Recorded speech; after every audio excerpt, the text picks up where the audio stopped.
High school sports fans, are you following Varsity Media on our YouTube channel? For the best coverage of New York high school sports, make sure you head to youtube.com/varsity media. 3 easy steps. First, hit that like button, and then be sure to subscribe. And finally, tap that yellow bell to be notified of all of our upcoming sportscasts. Thank you for following Varsity Media on YouTube. High school sports fans, Varsity Media is the exclusive live stream media partner of Nassau County playoffs. For semifinal and championship coverage of soccer, volleyball, field hockey, and football, head to varsitymediapass.com to order. Varsity Media is the home for New York high school sports.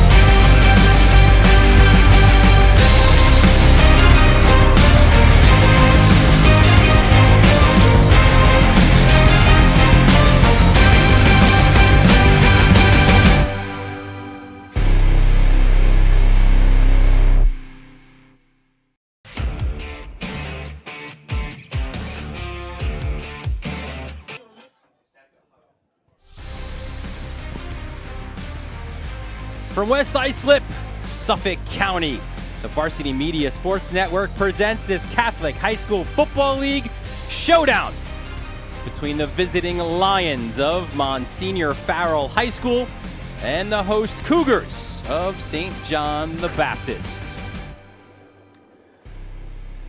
Well, a pleasant good afternoon, everyone. Dylan Butler alongside Jared Veluzzi here from the press box at St. John the Baptist for what should be a really exciting and fun Sunday afternoon. We're so used to Friday night lights and Saturday afternoon games as well, but a fun Sunday afternoon game between two teams that really have championship aspirations in their respective conferences. Yeah, and they both proved it so far. We'll start off with the visitors, Monsignor Farrell, and despite the loss to Iona last week, they've gotten some really impressive wins. They started off the year with a W over Bishop Hendricken and also made a statement over a PSAL opponent within Canarsie. They have a very talented defense and, of course, some amazing players. But when we talk about the home team, St. John the Baptist, they got one of their biggest wins in the last couple decades by defeating Chaminade 2 weeks ago, 34-7, and they're certainly one of the favorites in the AA. Yeah, and if you like your football with a lot of hard hitting, with a lot of really good defense, listen, this is the game for you. In the entire Catholic Football League, these are two of the best defensive programs around. Yeah, and when you talk about Monsignor Farrell, their defense, especially the front seven, is absolutely loaded. Yasir De Jesus, Luis Martinez, they love to cause havoc, and teams have had a really difficult time running the football on them. But St. John the Baptist as well, Lucas Skoda, one of the best junior linebackers that you'll see in all of New York, and of course a great secondary, Chris King and Michael Wheat leading the way over there. Let's take a look at the tail of the tape between these two teams, and you see similar records, right? 3-2 for Farrell. One extra game played, that Week 0 game. That was an opportunity for Baptist to play a scrimmage against Sachem North. You see the passing yards as well favoring the Cougars. A little bit more rushing, a significant, more actually double the rushing yards for Farrell. We'll talk more about that as this game goes along. And really only a 4-point difference between these two teams. So you would think, and at least when we spoke with both of these head coaches, Jared, that you would think this one has the opportunity to be, one, a low-scoring game, but certainly a close one as well. Yeah, it'll definitely be very physical, and both teams have a lot of playmakers on each side of the football. And when you take a look, because we were talking about defense earlier, in their wins, both of these squads, they limited the opposition when it came to their offense, and that's certainly some of the goals that they're looking to achieve today. You see Rocco Del Priori, a Farrell lifer. Former nose guard back in his day, 2005 graduate, a guy who's coached on all different levels from the freshman on up to now being the head varsity coach. We'll talk more about him as this game goes along. But yeah, Farrell, defensively, nobody runs on them. Really only Iona wore them down in the second half of last week's loss. But listen, the Lions, man, they've been right there. they were there. They had many opportunities to beat Stepanak. They were right there. They had a 21-10 lead against Iona Prep. So when you talk about Monsignor Farrell, certainly, listen, you poll the coaches around the league, and it's almost unanimous. They are that scary team right now. That kind of teams are still trying to figure out who they are. Yeah, you really don't want to face Farrell, especially when it comes to the postseason, because they have the playmakers on defense to really give you a hard time. And, of course, the Lions, they're looking to improve a little bit on offense, because once they get that passing game figured out, they're going to become scary. Nick Sufrin, one of the top wide receivers, and him and Christian Pinto have been getting it done together for a while. It's only a matter of time when things really start clicking. Well, you mentioned Sufrin. Let's take a look at him. One of our players to watch for Monsignor Farrell. There you see him on the left. 8 receptions for 129 and 1. And there is De Jesus. Man, a scary combination with Luis Martinez on the edge as well. But De Jesus doing a little. I mean, those are numbers that are so hard to get from the interior of the defensive line. And you see what a beast he is. Another guy who just plugs those holes and makes sure that teams do not run on the Lions. Yeah, I mean, he has a lot of quickness and power to his game. You mentioned that duo with Luis Martinez. That's what really helped this front four become so successful against some very talented teams like Stepanak and Iona Prep early on. St. John the Baptist, a team that had a signature win over Chaminade, and they followed it up with a humbling loss to Lehigh. So the question a little bit this week, Phil Alba told us, was sort of who are we, right, as a team as we head down to the second stretch drive of this regular season, and that's obviously a big question here. But certainly when you talk about playmakers, when you talk about defense, those things ring true about these Cougars as well. Yeah, because St. John's certainly has some of the best players on all of Long Island, which we'll get to in a moment, and they proved it against Chaminade, right? I mean, Lucas Skoda had a huge sack, and on offense, of course, you had Michael Wheat with a big touchdown pass, and St. John's really got it done there. And I know it didn't go their way against Lehigh, but we're going to see some of those playmakers here today. How do you respond from adversity? That's one of the biggest questions this week at practice for those guys in red. Let's take a look at their 2 players to watch. And like Farrell, a lot of different playmakers to choose from. We're going to go DJ Lisbon, and what a terrific talent he is. You see the numbers on the season, 12 receptions, 321 and 4. One of the top receivers, certainly on the island, certainly in this league as well. Just electric of a playmaker. Yeah, and what he's really done this year is, well, you see on your screen, when he catches the ball, he's a threat to go to the house. And at 6'4", he is such a matchup nightmare for this opposition, something that Farrell, of course, is really going to have to circle in on. On the other side, they call him the natural. Brandon Rains, just an absolute animal. Defensively, we might even see him feature on the offense, running the ball a little bit. But you see those numbers, 13 tackles, 3 for a loss, 3 sacks as well. Rains among the best, certainly in this division, maybe even on the island at that defensive end spot. Yeah, he's one of the best pure athletes that we're going to see all season. And Rains is going to make a big-time impact on defense like he's doing all year long. And when St. John's puts him in on offense, it's definitely going to be something to look out for, because when number 9's on the field, good things are happening for the Cougars.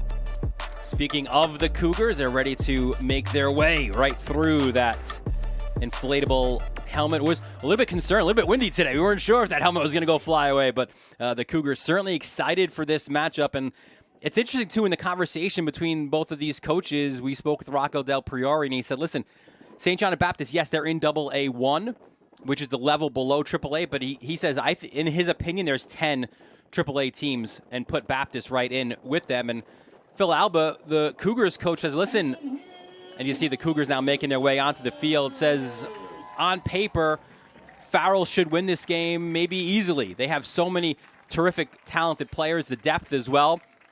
But St. John the Baptist is going to look to get another big signature win today. Let's take a look at the keys to this game for both of these teams.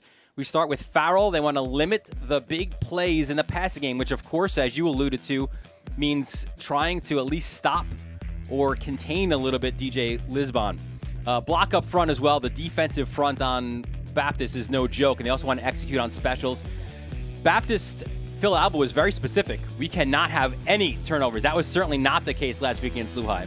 Yeah, TJ Bacon for Lehigh had 3 interceptions, and that's really what put St. John the Baptist behind early on. And if the Cougars have 0 turnovers like they're looking to do, they can certainly come out on top. They want to shorten the game as well. If it's 3 and out, Phil Alba says that is not a problem. They also want to make the big plays. It is Monsignor Farrell. It is St. John the Baptist. It's a battle here in the Catholic High School Football League opening kickoff when we return right here on the Varsity Media Sports Network.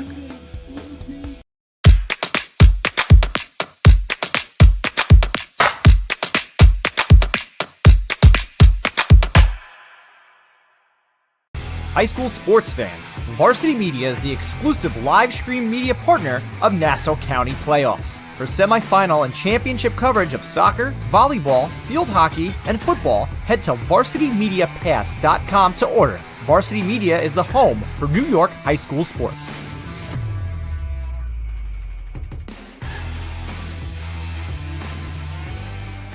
Did you just have the best athletic year of your life? And now you want to show it off to college coaches? Well, let Varsity Media help you. Varsity Media's college recruiting videos show off your unique skills to help you land a spot on the team of your dream school.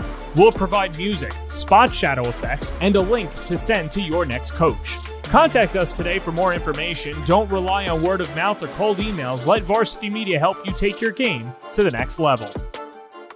Are you a local business looking for new and creative ways to promote your company? Varsity Media offers affordable rates that can get your message across to a demographic of 18 to 54 years of age.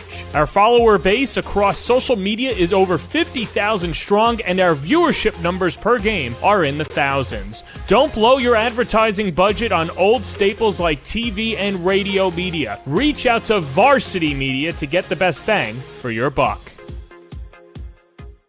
Hey sports fans, did you know Varsity Media live stream broadcasts get viewed by college coaches nationwide? Through our announcers' storytelling and insight on your athletes, we can help your players get an edge on college recruiting. Find out how by reaching out to Varsity Media today, 516-403-2050, or email ben@varsitymedia.net. Varsity Media is the most beloved high school sports network in New York, but don't take it from us. I like how Varsity Media, I'm able to watch the game on YouTube after, and then commentators, all the highlights. It's cool to see myself almost on TV. I like how Varsity Media is so professional. What I love about Varsity Media is hearing Coach Hungerford announce games. Mr. Rooney's my favorite. I like the food reviews. I love how my relatives from out of state can also watch the games. Varsity Media, New York's high school sports network. We welcome you back here to St. John the Baptist High School. Dylan Butler, Jared Veluzzi, the entire Varsity Media crew here for a cross-conference game. Usually this time of year, Jared, we see a lot of teams just kind of playing AAA or AA1 football.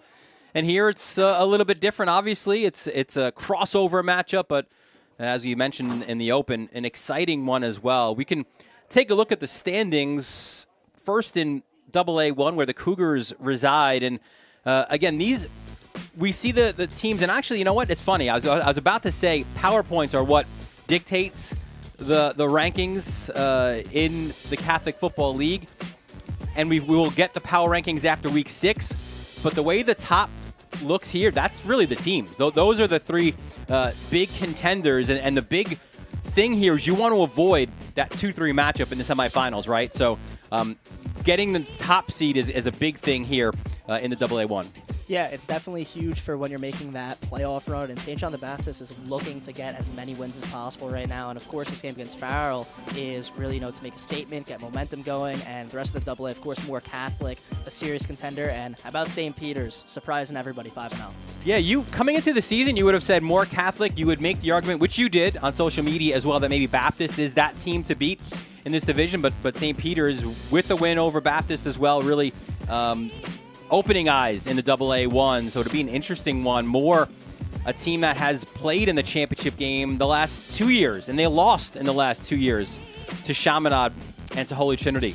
Let's take a look at the AAA standings now, and maybe no surprise. This is before the weekend, obviously, so Kellenberg, we saw them yesterday on the Varsity Media Sports Network losing to Chaminade, but you've got St. Anthony's, Stepanak just beating Iona Prep after Iona Prep, or I was going to say after they lost the week before. So it's wide open in the Catholic Football League as well. St. Anthony's right now defending champions, but Farrell, as we mentioned before, that sneaky team, I think that, if they can get a few things figured out offensively, they will be a beast come the postseason.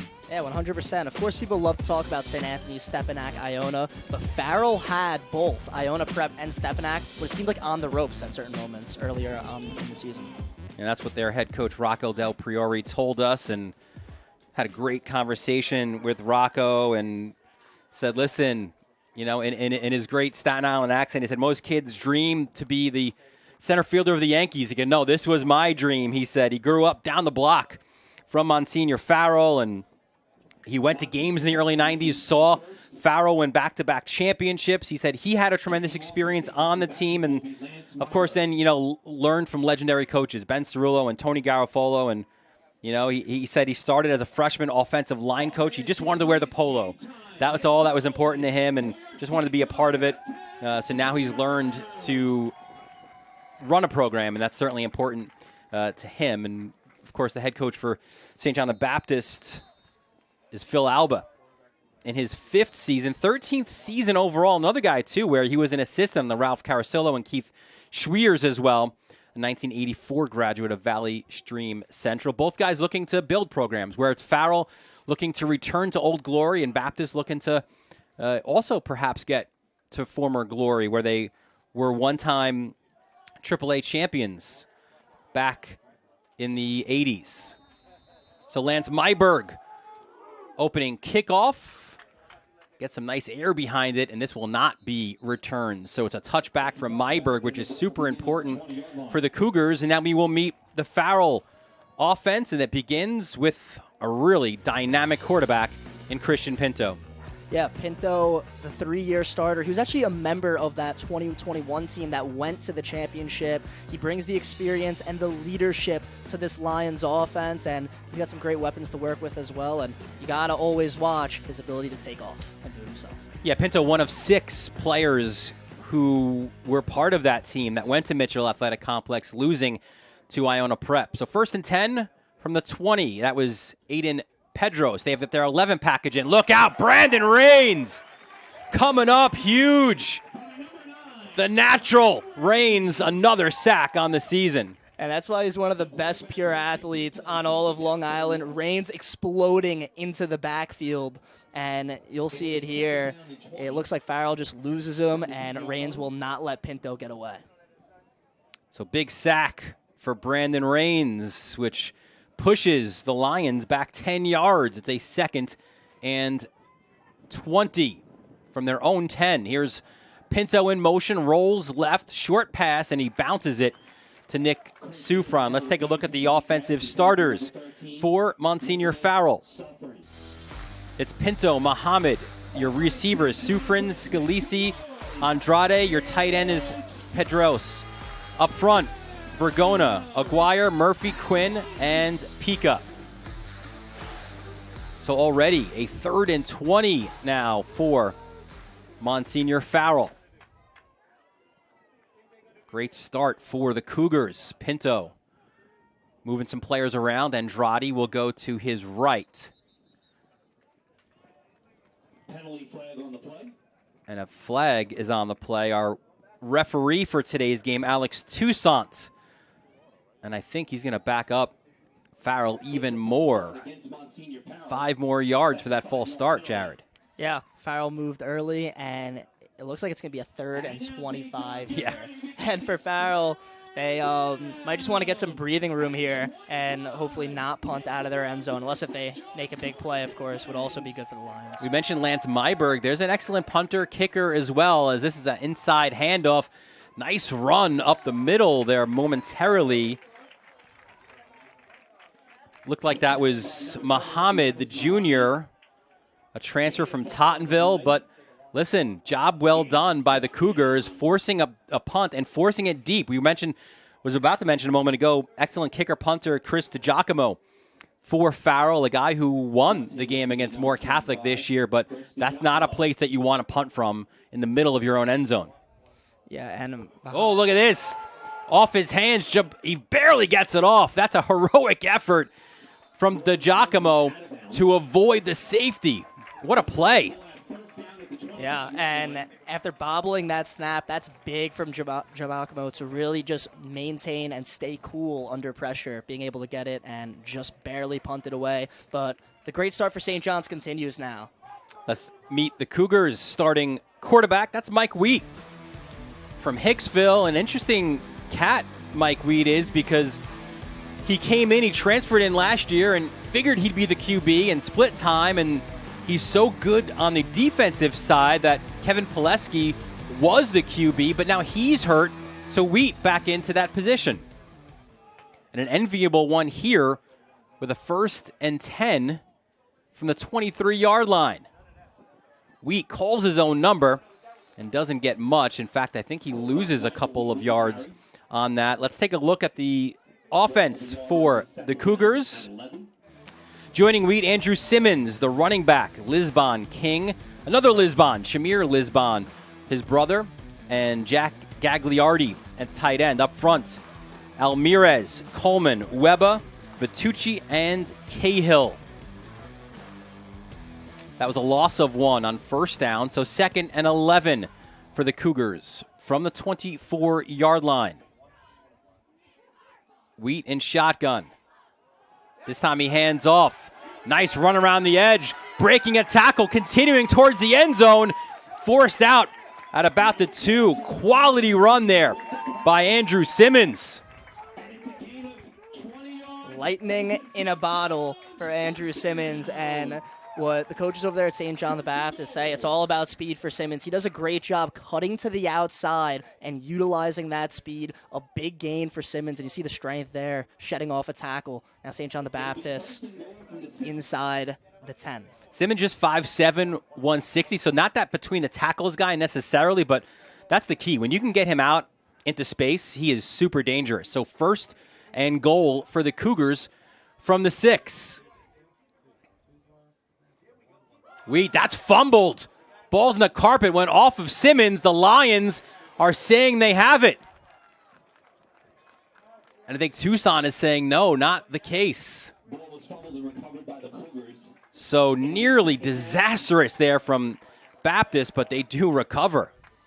Yeah, miscommunication on the exchange. It looked like Simmons bobbled it, ended up being kicked around. He got his own, looks like. It looked like Simmons got his own fumble, which is huge, and he was surrounded by a couple Lions there, so definitely a difficult play, but he's able to maintain possession for the Cougars. So 2nd and goal from the 7. And now there's big Brandon Rains right behind Wheat. Good luck trying to tackle him. Wheat does hand off. It's Rains powering through towards the end zone. And he stopped just shy.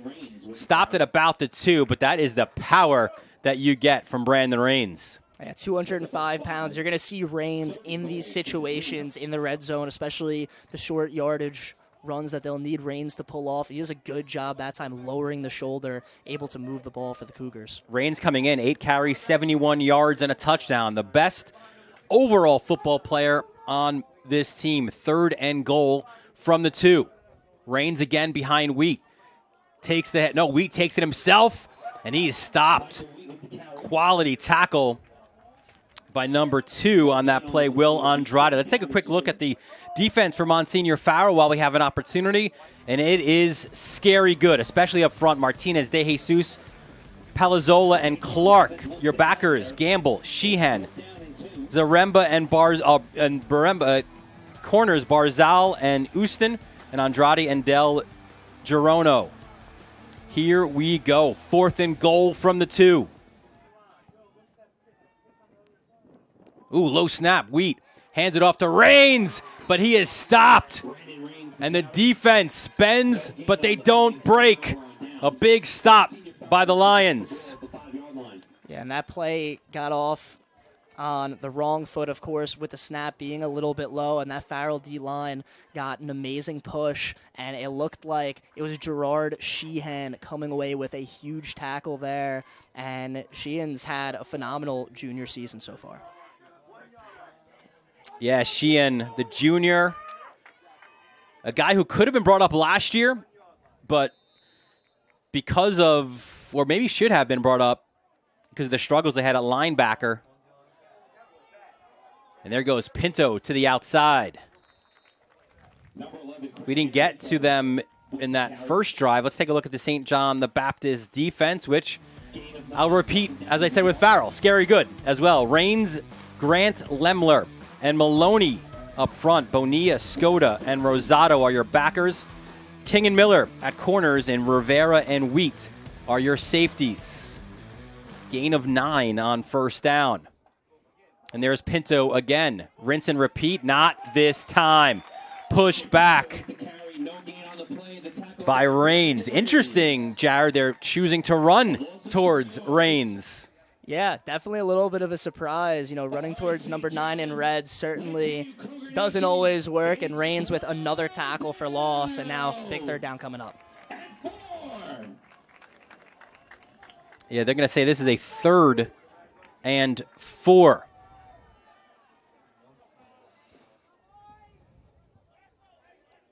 Farrell, they just want to move the chains at this point. Again, unenviable position with their, as a quick out, and dropping the ball in and out of Andrade's hands. He's another transfer as well from Red Bank Catholic. Yeah, and the punt unit coming on. Great coverage there by Jaden Miller, kind of just to get there to the last second to contest the catch, and then it was in and out of the hands of Andrade, and another 3 and out. So St. John the Baptist defense really coming to play here early on. Kevin Peters just up from the junior varsity, and DJ Lisbon are deep. The Giacomo just wants to get this one off. That's a better snap this time. And he does get a bit of a line drive that goes right out of bounds. So another good opportunity here for Baptist. And for St. John the Baptist, so far, they've been winning the field battle so far, field position game. And it all really started with that Brandon Rains sack on the first play, pushing Farrell back, and then ever since, the ball has really been on this side of the field for the majority of the first quarter. Now at Alba, I'm sure, and his coaching staff at least, you know, you get that field position on that first drive. You want to get something out of it. At some points, obviously where they were, you don't second guess going there. Obviously you should go there. But Farrell, again, they're a team, you know, they don't get run against. In that Moore win, that big rivalry win at home in front of a sold-out Lions den, they held Moore to like negative 30 rushing. Like, again, nobody except for Iona last week have run on this Farrell defense. So obviously really good in that aspect. So 1st and 10 now for Michael Wheat and the Cougars. Wheat, look out. And there was certainly movement. Penalty on the play. We saw Seth Clark get into that secondary really quick. Let's take a look. Alex Toussaint will give us the indicator, and that's against the defense. So they did get there pretty quick. A little too quick, Jared. Yeah, a little too fast there. So St. John's going to move up, and we'll see if the Cougars are able to establish the run game, because you made a great point when it came to Monsignor Farrell. They held R.J. Pacheco, who's one of the best running backs in New York City, to, I believe, 30 yards on 17 carries, which is really phenomenal for that defense. But if St. John the Baptist establishes the run game to open up the pass, we could see this Cougars offense really start to fire. So Wheat, the senior, has limited reps at QB, as we mentioned, because Pileski has been the guy, got injured in that second quarter against Lehigh. We'll talk more about that in a moment as Lisbon motions out to the left. Wheat cuts it to the outside, trying to get around the edge. Good blocking by his running back, by Simmons. Yeah, and Simmons getting in front, and it doesn't matter if he's 5'7", 160 pounds. He's getting ready to make some key blocks, and also that St. John the Baptist offensive line really getting out into space and being able to make plays against the Farrell linebackers. That a first down run for Wheat, who is perfect so far at QB. 2 for 2 for 90 yards and a touchdown on the season. Also 12 carries for 94 yards. So he's gone over 100 yards now. That dual threat physical guy as well. So 1st and 10 from the 17, back in the red zone for the Cougars again. Can they capitalize this time? Wheat with Simmons to his left hip. This time throws his first pass, finds Lisbon in space. Tries to dance, tackle, and there's late flags as well. So let's see what this one is, as Farrell rallying to the ball, making sure that Lisbon in space wasn't able to make a dangerous play. Yeah, that's what the Lions really do best on defense. We'll see what the flag is here first, but gang tackling is certainly a key for Farrell. So blocking it back against the Cougars. Since we'll push them back as well. Foul penalty, 10 yards from that previous spot. And for St. John the Baptist, one thing to really see on offense is these runs to the right, because with a couple offensive linemen hurt, they're going to look to really run behind Julian Vitucci, Kyle Cahill, and they have Lucas Skoda occasionally in there as well. 3 really good blockers for the Cougars. It will detail some of their injuries as we continue in this game. Significant ones right now for Baptist. 1st and 17. Wheat, look out. Pressure's coming from Clark. Ducks inside of that. Goes end zone. And just a little bit over the head of his intended target, which was Kevin Peters. Yeah, that pass a little bit too long, but Wheat does a good job in the pocket, being able to step up and avoid a sack. And despite the incompletion, the ball stays where it is. St. John's doesn't move back anymore. Correction, Kevin Peters. So a 2nd and 17 from the 24. And Phil Alba said as well, he's not thinking this yet, perhaps. Maybe another down here if they don't move the football. But inside the 30, they feel pretty comfortable in Lance Myberg's ability to kick field goals. That's what he will do at LIU. He is a full scholarship commit as a field goal kicker for LIU. So, again, both teams excellent kickers in a league that we've had a lot of really good kickers these last few years. Baptist has also been blessed. Here's Wheat. Look at the inside run. Wheat fumbles the football, though. It goes towards the end zone. And it is fumbled out of the end zone. Was Wheat down?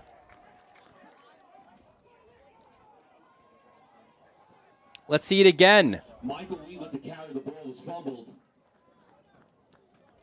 And with some great blocks there, this is exactly what the Cougars were looking for, but it looks like that's going to be a fumble. I did not see a knee down, fight for the football. It ends up going out of bounds, and it does look like it will be a touchback. And it was called a touchback. Monsignor Farrell will take over. Wow. Back-to-back trips, back-to-back times inside the 10 with that Wheat run. And another turnover for the Cougars, who, according to their head coach, Phil Alba, can ill afford to make any turnovers today. Yeah, and for Farrell, Andrade did a great job really racing to the ball, beating Lisbon, and making sure that at least it wasn't a Cougar recovering the football, and they'll take a touchback. So Farrell will have the ball from the 20, and, well, they'll have the ball from the 25, as there were too many men in that huddle for the Cougars. An extra player on the line, and legal substitution will push Farrell up to a 1st and 5. Yeah, certainly not the mistakes you're looking to make if you're St. John the Baptist. We'll see if Farrell's able to capitalize here on a 1st and short. We mentioned the defensive battle, and we've had that to this point in the first quarter. Pinto, that one is blocked up front. Great job on the line. Let's see if we can see that again and figure out who got that piece. But I think it was one of the guys up front. Might have been Lemler, 51. Yeah, the front 4 really coming to play early on for the Cougars. And that was 3. It was number 3, yeah. Jovan Bonilla. Just getting a hand on it, and Jovan Bonilla's made a huge impact. We'll get to that in a little bit. And here's Pinto running towards Bonilla and then just angling himself out. But you're right, Bonilla, just a sophomore. He is physical, young, consistency. And it's the question, I think, with any young player, obviously, but that's the question for Phil Alba with Bonilla. But what a great combination he makes, especially with Lucas Skoda. That 1-2 punch in the linebacker spot, you're hard-pressed to find 2 better ones in the league. Yeah, they're going to make a scary combo for the next 2 years. 3rd and 2. Oh, mistake on the line. It was Bonilla to do so. He just sang his praises, and he gives the Lions a free pass at a 1st down. Offside penalty against the Cougars. Yeah, and Farrell's going to catch a big break here, especially, being 0 for 2 on 3rd downs early on in this game. Now they get a fresh set, and we'll see if they're able to move the chains here. And they feel a little bit more comfortable probably now as they're on the other side of their own 30. That a quick out to Andrade. But good defense there by the Cougars as it was Chris King making the tackle. It was King all over him, but for Farrell, getting Will Andrade the ball is going to be something important for the Lions. He's just a sophomore, but certainly one of the most explosive players in all of New York City. I had a really good game against Iona Prep. Pinto gets on his horse. Ooh, and a late flag. I think this is going to be a late hit, Jared, as Pinto, it appeared, it's the opposite sideline from our vantage point, but he did appear to make his way to that sideline, and the hit came after. So Alex Toussaint will have the call. And listen, penalties early on, Jared, are becoming problematic for the Cougars. Yeah, and it looks like it will be a late hit as Pinto was clearly guiding towards going out of bounds, and we'll see it here now. And it's a first down for Farrell. King. And it is a little bit tough, but he definitely was looking to go out of bounds there. Yeah, referees will certainly give the QB or the runner the benefit of the doubt there, especially the QB. And that was one where it was clear he was going out of bounds.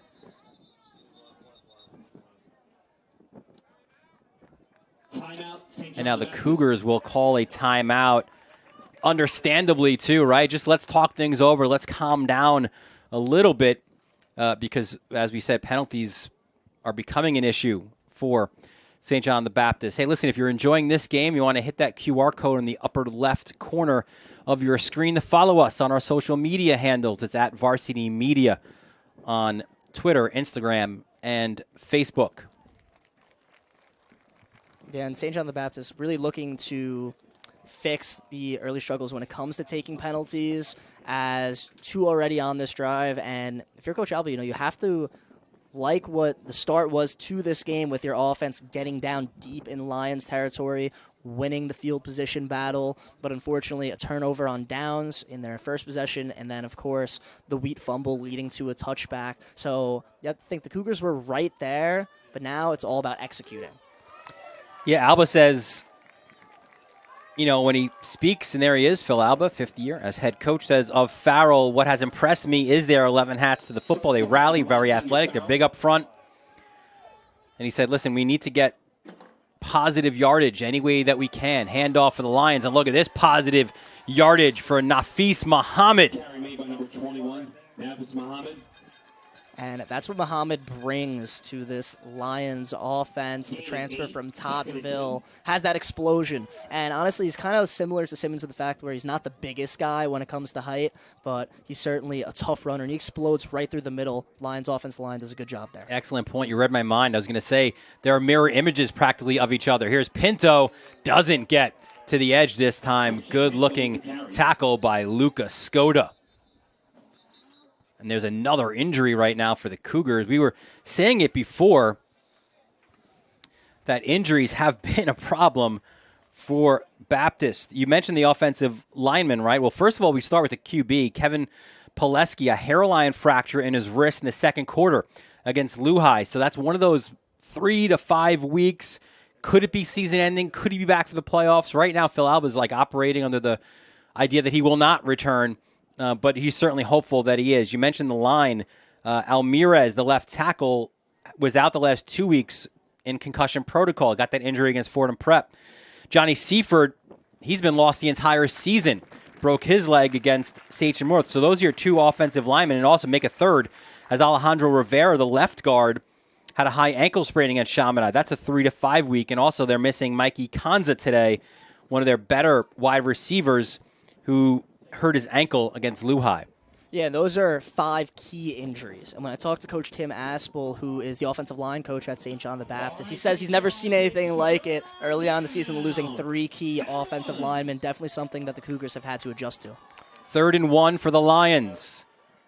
Ooh, Pinto racing up behind center, pushing forward, and he looks like he got it from that forward momentum. The Cougars push him back, but it looks like he's certainly got enough there. You can see the clapping across the way from Rocco Del Priore, and we'll take another look here, Jared. Yeah, Yeah, Pinto got a good push. It looked like, the forward progress there, and Muhammad as well towards the end, giving him that extra push. Looked like he got that yard, and indeed it'll be a fresh set of downs. He ran right behind center James Murphy, a returning starter, 5'9", 230. In motion is Pedreros. A nice run on first down again from Muhammad. Small, compact, but shifty guy, brings a lot of that energy. He's also that guy who just lights up a room. So that's infectious on teams, and obviously too, he's bringing it early on here. As now Farrell looks to go a little bit of tempo here, 2nd and 2. Skoda up on the line now for Baptist as they anticipate another run play. Skoda so smart as a football player too, has raised his level there. They do run, bouncing off a tackle. Here's Muhammad, cutting it to the left, inside the 10, and finally pulled down at about the 7. Nafis Muhammad, another big run. Yeah, and that time Muhammad showing off the strength. It was the second straight play where he bounced off a tackler. You see it here. He explodes through the hole, and he just runs into a Cougar and still able to just get a ton of yards after contact. He's not slowing down there. Muhammad has been excellent on this drive. So they'll put the ball right on the 8. 1st and goal for the Lions at the 8. They were pinned inside their own 20 their first 2 drives, and now they're looking to get their first points of the game. That was Andrade in motion. Pinto runs his direction, has plenty of blockers, jumps over one. There is a flag right toward where Pinto was running. So more often than not, Jared, that's a holding penalty. We'll get confirmation from Alex Toussaint. Yeah, I think this one might be coming back here, but we'll see what the call is. And something interesting so far, a lot of runs for Christian Pinto have been to the outside, but the Cougars have a lot of speed at the linebacker position. So, the Lions will move back, and we'll see what they're able to do here. Yeah, we mentioned Bonilla and Skoda, but also don't forget about Cujo. Calajero Rosado as well, part of that great linebacking core for the Cougars. And he's another player that loves to bring the energy, and that's something that the Cougars do so well. You have to with the name Cujo, right? Like, how do you not bring that ferocity? 1st and goal from the 17 now. And Pinto again will run this way, gets a nice block. Pinto fumble the football, and the Cougars come away. And Dylan, in the open, we talked about how good the defenses are. If you like hard-hitting football, this is for you. Well, another forced fumble, and we'll see it here. Originally, some good blocking from the offensive line, but it looked like Bonilla he was stripped, and it was Bonilla getting his hand on the football. Bonilla the strip, and then the recovery by A.J. Cesarino. Yeah, talk about making up for that offsides call earlier on the drive. It's Bonilla getting his hand on the ball, and when I talked to pretty much the entire coaching staff, always said Bonilla has a nose for the ball. He always is going to be around the ball carrier, and that time makes a big-time play, and the Cougars offense gets another shot on the field. They do so, though, from their own 10-yard line inside the final 90 seconds of this fast-moving no score first quarter. And more flags fly. You see the pointing going on by Farrell. Looks like there was some movement by the Cougars. Yeah, it's going to be fall start and already inside your 10. Definitely not what St. John the Baptist was looking for. And if you're this Farrell defense now, you could really back up St. John the Baptist. We'll see if the Lions bring a bunch of players here and how well this defensive line really gets off the line of scrimmage on this play. And as you mentioned, offensive line-wise for Baptist, it is makeshift right now. The plus, I think, for you if you are Baptist is you've got Lee Webba is your safety. He's an all-league player last year as well. Some D2 offers for him. So you're strong there. You're likely not worrying about the snap, but it is, the other guys against the stout defensive line. Here comes Wheat calling his own number, and he is stopped. You saw in on the tackle. Makai Gamble, 33, another transfer. He from Hudson Catholic. Yeah, another Jersey guy. Always easier for the Staten Island schools to get him. But Makai Gamble, he's really made an impact here so far. Had a good game against Canarsie and Gamble. And we also talked about Sheehan. These two guys that weren't on the varsity last year. And now they are playing absolutely tremendous. And, of course, they have some pretty great experience. Gamble, despite him being a transfer, he is a senior. And that's the negative for Del Priore, is that I wish I had him for 3 or 4 more years, had that pick 6 against Canarsie that you were referring to. 2nd and 13 inside the final 30 seconds. Wheat from his own end zone, airs it out, intercepted at the 15-yard line.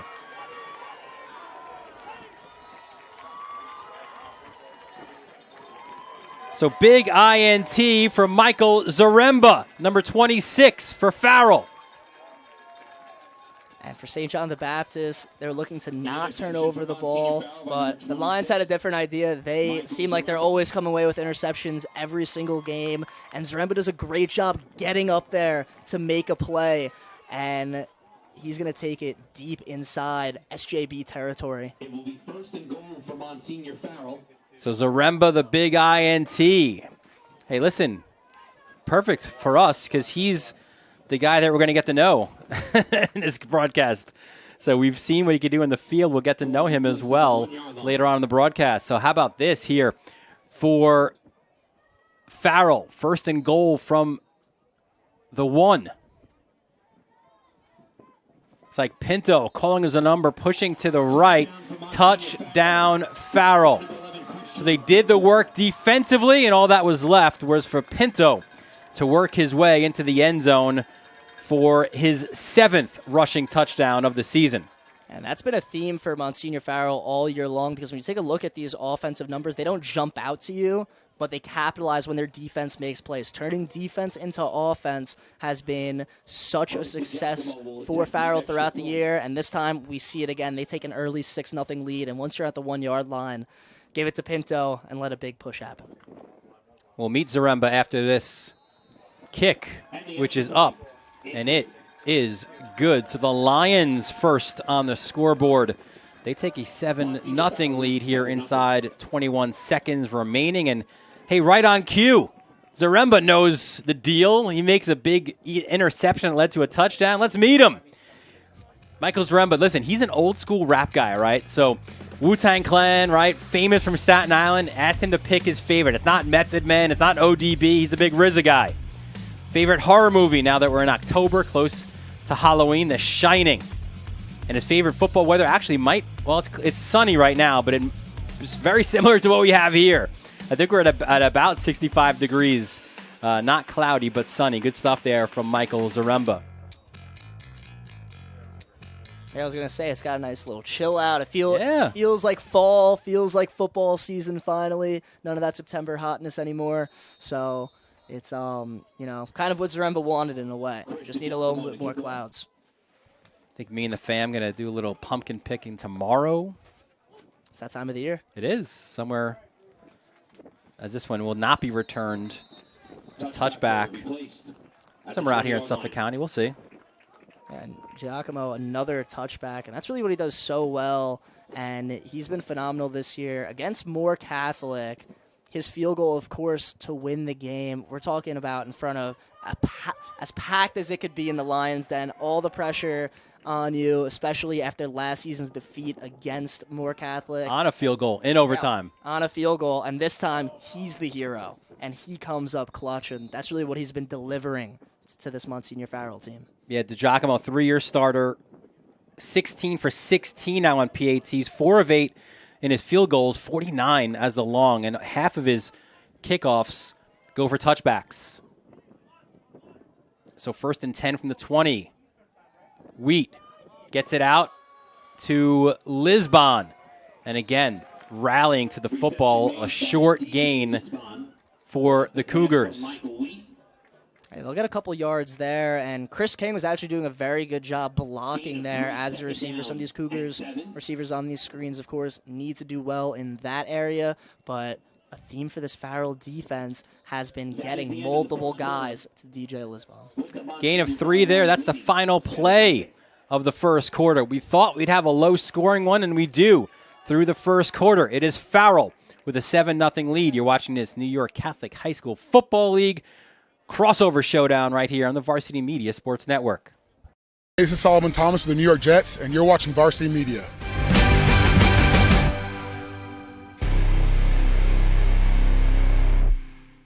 When it comes to advertising, are you hitting the right audience? Why waste your time with television or a free print publication that's given out at a local deli? Varsity Media has your back.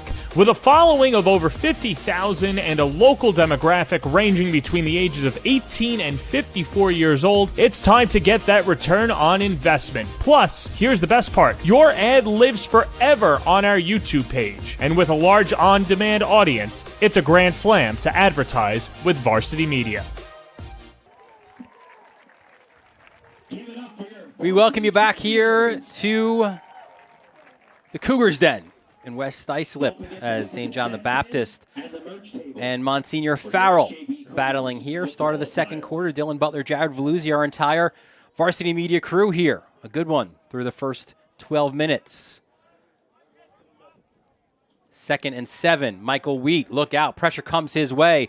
Gets the quick out, and again, look at how quickly Farrell swarms. There is a flag on the play, but they need to start to get downfield with some of these passes, I think, Baptist. These sideline-to-sideline passes, the way that Farrell can move to the football as there's another injury on the field against Baptist, but it seems like it's not too big of a deal, and it was Lisbon who lost his lid, so he'll come out for a play, but really impressive so far from the Farrell defense. Yeah, and that's what I feel like Farrell's kind of lacking last year. Their linebacking core wasn't terrific. When you look at this year, Gerard Sheehan, Will Andrade, they have the speed to get out to those screen passes and really make a lot of plays. And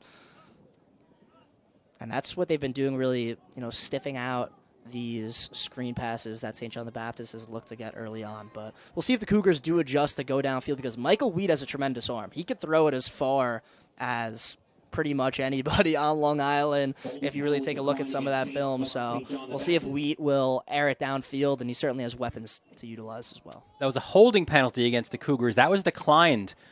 So this brings up a third and 12 for Baptist. There you see Rains. And we're going to see a lot, too, of some different personnel. Could even see Skoda. High snap. Wheat tucks it under.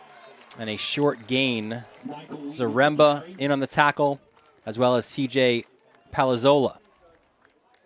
Zaremba off to a terrific start. Had the interception in the first quarter, which set up that 1-yard Pinto touchdown, and then this time on the tackle. But for the Cougars, similar to a play that they had earlier in the game, a bad snap really having them start off on the wrong foot, and this Farrell defense is just so fast. They're going to get to the ball carrier, and they make a big-time play to now potentially get possession here on this punt. Lance Myberg to punt. Will Andrade, the deep man, back at about his own 43.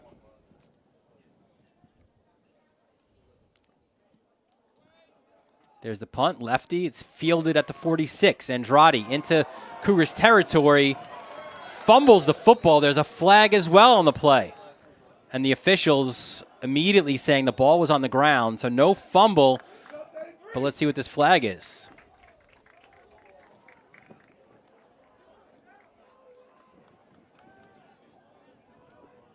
I think it might have been a block in the back against Farrell. And it looks like they're tending to go that way. Let's see what Alex Toussaint has. And it does appear that he's backing up. And there it is, blocking the back. They're blocking the back, and although St. John's didn't get the football as Andrade was marked down, great job on the coverage, because Andrade had a huge kick return against Bishop Hendricken to start the season. He's always a threat with the ball in his hands. They kicked it right to him, but the Cougars were flying downfield, made a play on him to avoid letting Farrell get a huge play on special teams. It is Farrell ball at their own 45-yard line. Some conversations. Phil Alba with Alex Toussaint.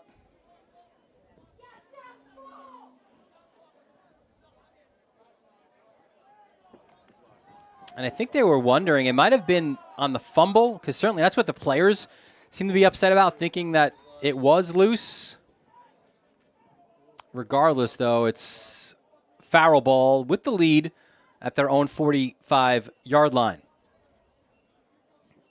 Pinto in shotgun. And as he has, Pedreros is motioned. Handoff goes to Muhammad. Somehow he eludes the pressure. That was a loss. And he somehow gets 6 out of it.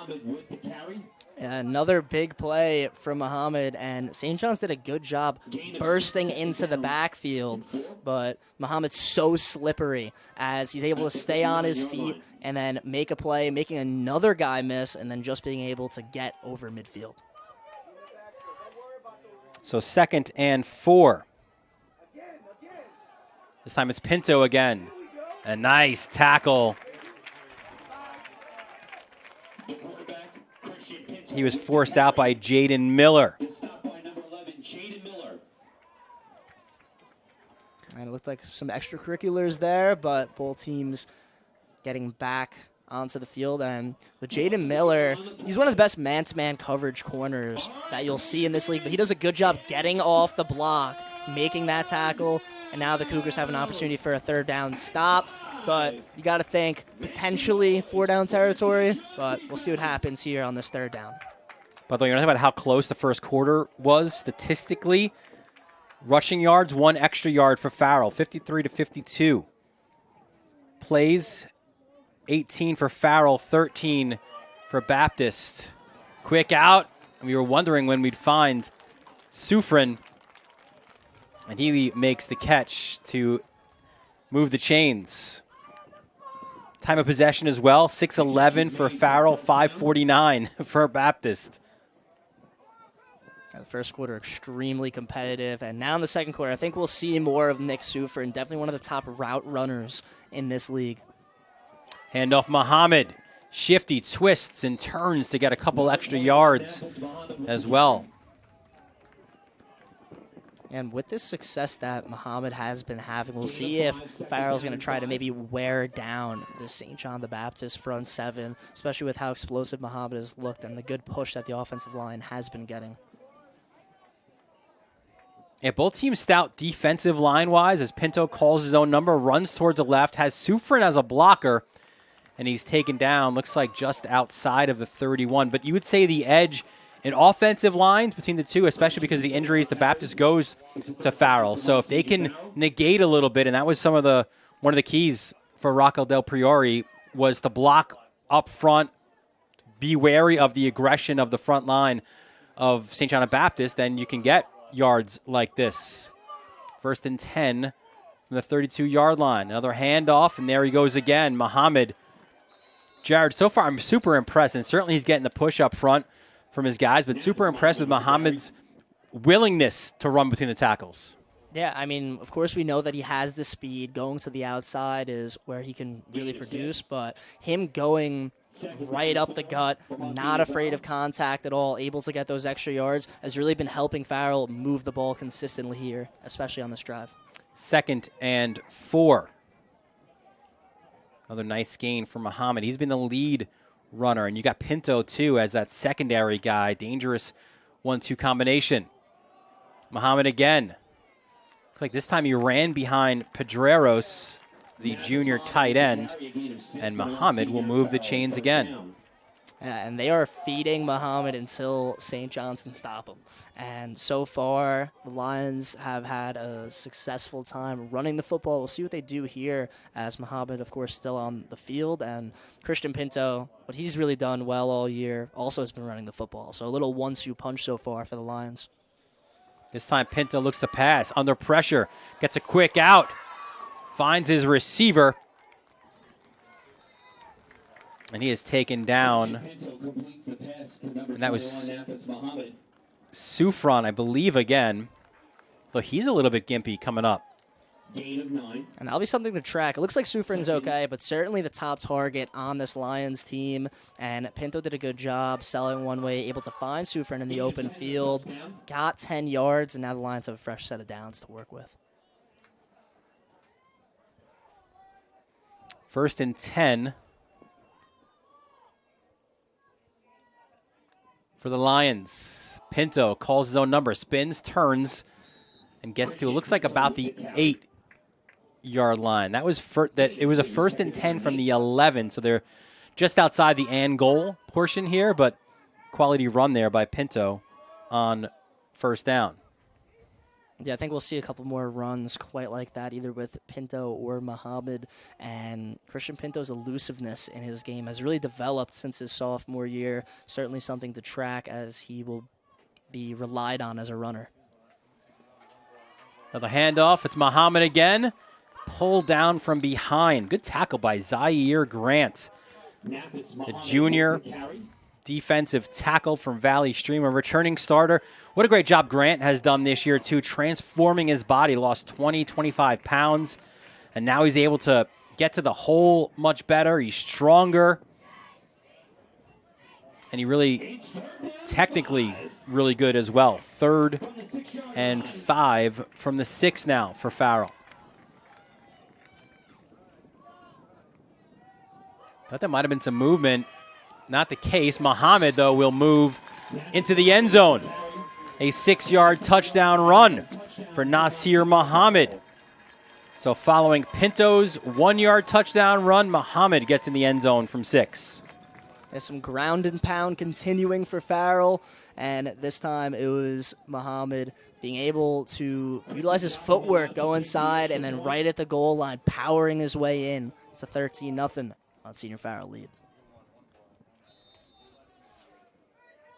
The Giacomo for the PAT. The kick is up, and it is good. DeGiacomo perfect on the season.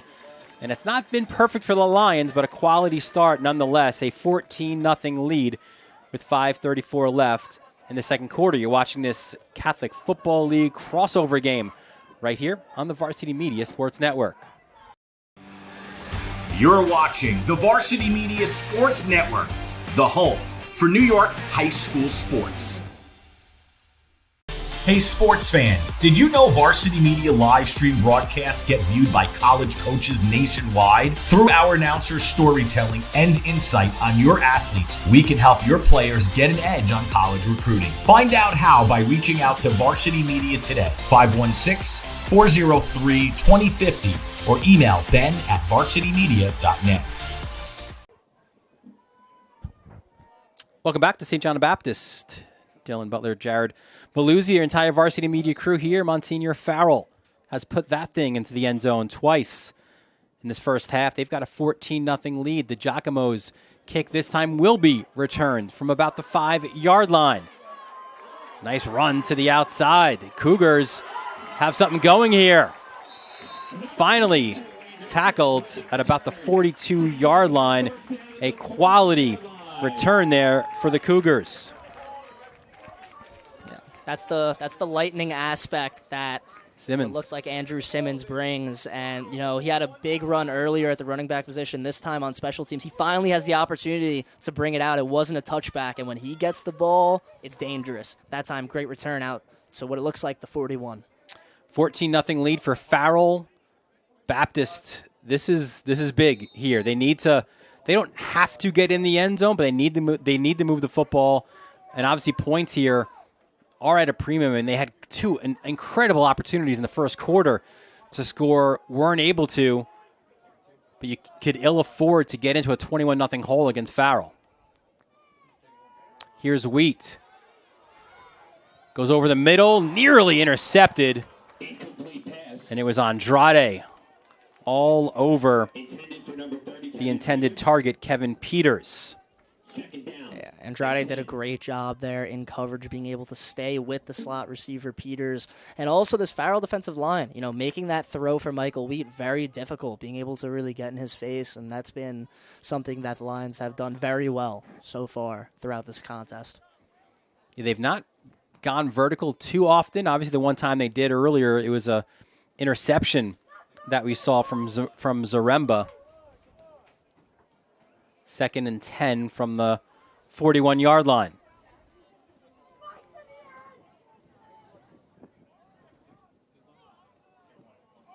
Handoff, look out. Farrell all over that one.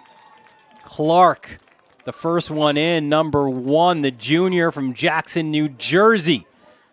A big TFL.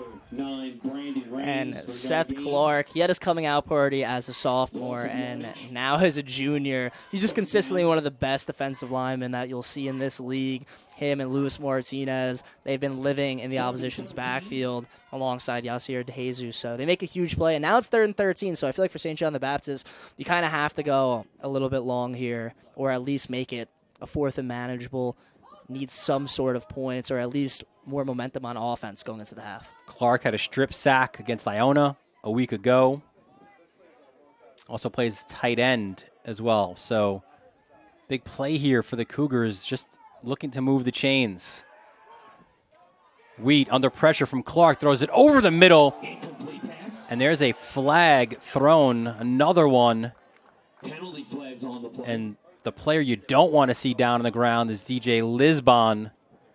Looks like he took a hard hit over the middle.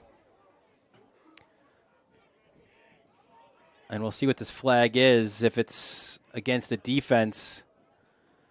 But right now, our concern clearly on up there. Lisbon's up, so that's good to see. But he is certainly shaky right now.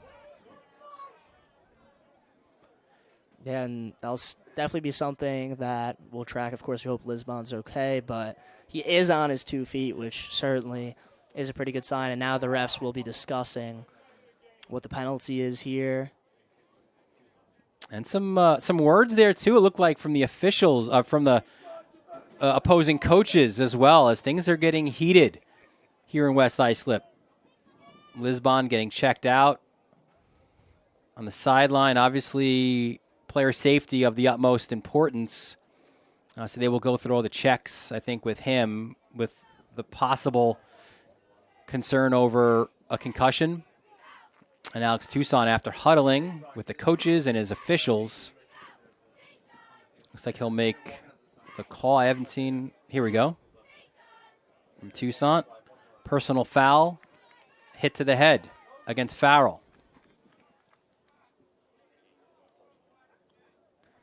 And there's a player thrown out as well. We didn't get the number of that. Not sure if we had a replay on that play, but a Farrell, the defender who had that headshot, that targeting, he has been ejected from the game. Jack, let's see if we can pick that up. Personal foul penalty against Monsignor Farrell. 2, Andrade. The Cougars will have a first down. Yeah, and that's a big loss for Monsignor Farrell. Of course, Andrade went a little bit high there on that hit. Some head contact, so he will be out of the game. And what that really means here, I mean, now Farrell's going to have to replace him at linebacker, and of course, he plays all 3 phases of the game. He returns punts. He'll also get used in the slot as well, so certainly a tough player to lose for Farrell. And for St. John the Baptist, we hope that Lisbon will be okay. So still some more conversations. The ball, and you see there Del Priori speaking with Andrade, who has been ejected from the game. So Baptist will have the ball on the Farrell 47. Well, the conversations are continuing to be had. I think this is a good job by Toussaint, to be honest, right? Things get heated. You want to explain as much as you possibly can to both teams about what you saw, what we're dealing with right now. Yeah, 100%, especially after a big hit like that. Tensions are definitely high on both sides, potentially losing players for the game and stuff. So definitely really good to just explain to the coaches, get everyone on the same page, and hopefully get back to playing some good hard-nosed football. And we will monitor as this game goes along DJ Lisbon, see if he is able to make a return. He might be done here for the first half. Looks like he might be heading to the locker room for more observation. Handoff here on first down, and it is Simmons, a quality run on first down. And Simmons showing off the explosiveness. It was Gamble making the tackle for Farrell. And if Gamble didn't get him, we could have saw Simmons really go far there, especially with his acceleration that he brings to the table. So Gamble with a big-time tackle, because if Simmons gets to that next level, we could have saw something big for the Cougars. And the trainer leaving the field right now with Lisbon in a golf cart. So we'll see if we could try to get word as this game goes along and see if Lisbon returns or not. Handoff, look out. Farrell was all over that. Somehow Simmons avoids a tackle. Look at Simmons into the secondary. An incredible run from a loss to a first down.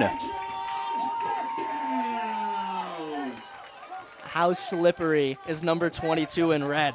And we'll see it here after looking like it was so many Lions as a couple guys had him. He somehow escapes. And then you see the speed.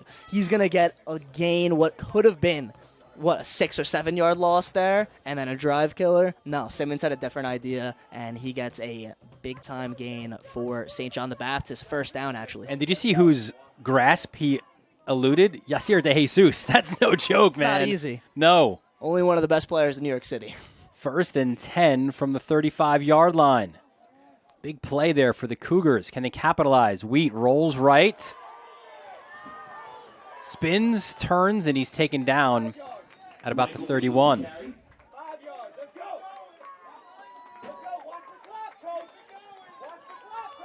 So off of that injury and that flag, that emotional moment, it's like the Cougars are using that. And although this will get pushed back, it appears to be a holding penalty on Baptist. It is. And another penalty for St. John's. We saw some of those in the first quarter this time after a great run, and then also Michael Wheat gaining some yards. Now they have to move back, so it looks like it'll be first down and 20. First down and 20. And Wheat's not had to, since the Lisbon injury, throw the ball. But remember, too, again, Kanza's out. Now Lisbon's out, right? And, I mean, they already brought up Peters from the JV for this game. So your options are significantly limited, and King might be that guy right now as your main option if you are to throw the football. Raines options out. Pass goes to the side, and that was Braden Mangan, the St. Anthony's transferee. Kind of a Kanza clone, if you will, and Kanza is a little bit of the clone of Jason Ziva last year, who's with a host of other Cougars up at Cortland right now. Yeah, for those who don't know Kanza, he is one of the best route runners that you'll see in the AA1 division, so him being out is really a killer for St. John the Baptist, and now with Lisbon potentially being sidelined, those are two of the top guys for St. John's. The injury bug has really been hitting the Cougars, but it's next man up, and we saw a pretty big play there. So the Cougars, big second down here, 2nd and 12. Interception from the 40. And look at this return. Seth Clark, nearly a pick six. He was caught by Wheat. Another interception. Another big play by the Farrell defense. And Clark at defensive end, always so active. This time he picks off the pass intended to Raines, and then you see the speed to get downfield. As there's a reason why he always plays tight end as well. He almost took it to the house, but you have to give Michael Wheat credit on that hustle play. He sprinted downfield to prevent that touchdown. He didn't give up right after that interception, so definitely want to give him credit there. But a huge clutch play for Farrell, and now we could potentially be seeing a 21-0 advantage if everything goes right for the Lions. So a couple big plays coming up. Yeah, the Lions capitalize off of their previous interception to score points. And right here, they are set up well. 1st and goal from the 3. Last time it was Pinto to make his way into the end zone. And a flag was thrown. This one against the Cougars. And again, looks like an illegal substitution.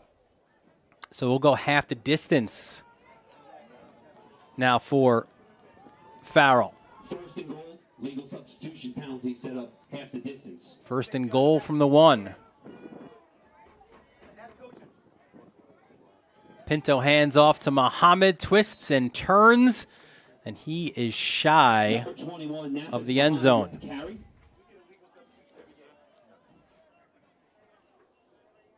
Yeah, Muhammad fought there, but just a little bit short. St. John the Baptist does a good job holding him just outside the goal line. Now you might see a Christian Pinto sneak here with the ball at the 1 yard line. Yeah, 100%. You see him right behind center. Pinto pushes, turns to the right. He's jerked backwards. Did he get the forward momentum? He didn't. What a great play defensively there by the Cougars. Yeah, he was just at the goal line. And the Cougars defense looked to throw Pinto back. So a couple stops for St. John's here. And yeah, the Lions will call timeout to talk things over. We want to let you guys know you want to stick around at halftime. This guy next to me, Jared Veluzzi, interviews Chris King. They caught up with him during the week. We'll have our Varsity Media Top 10, first half highlights, and so much more. Stay tuned here at halftime. Jared, give us no spoilers, but what's a little preview of that conversation you had with Chris King? Chris, well, he's a big believer in his secondary. I'll say that, and for good reason, right? St. John's, he's got a lot of talent to work with, very fond of his teammates. That's called the tease in the biz. So good stuff there. We'll have that coming up with 22 seconds left here in the first half. Big play here for Farrell. 21-0 going into the halftime sounds a lot better than just 14-0. Cougars stopped him twice from the 1. Can you do it a third and maybe fourth time? This time the handoff. Look out, the big man, Clark. Listen, he thought he'd have a pick 6, got stopped by Wheat, but Clark would not be denied. That is a large human being running the football. Touchdown for Monsignor Farrell.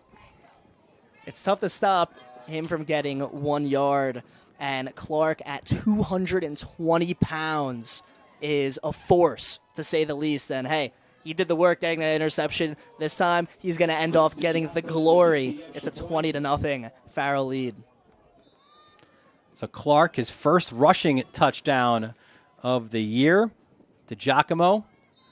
This kick is up, has plenty of distance, and it is good. So Monsignor Farrell capitalizing off of turnovers, off of interceptions, and scoring points as a result. They have a 21-0 lead here in West Islip. You're watching this New York Catholic High School Football League crossover game on the Varsity Media Sports Network. You're watching Varsity Media, New York's high school sports network. Are you a local business looking for new and creative ways to promote your company? Varsity Media offers affordable rates that can get your message across to a demographic of 18 to 54 years of age. Our follower base across social media is over 50,000 strong, and our viewership numbers per game are in the thousands. Don't blow your advertising budget on old staples like TV and radio media. Reach out to Varsity Media to get the best bang for your buck. Welcome back to St. John the Baptist High School. Monsignor Farrell making that long trip from Staten Island, and it's been a good one so far. This kickoff will bounce inside the 5. Looks like that's Simmons again, and he will get tackled at about the 23-yard line. So Cougars have their work cut out for them. 21-0 is the deficit right now. 13 seconds remaining in the first half.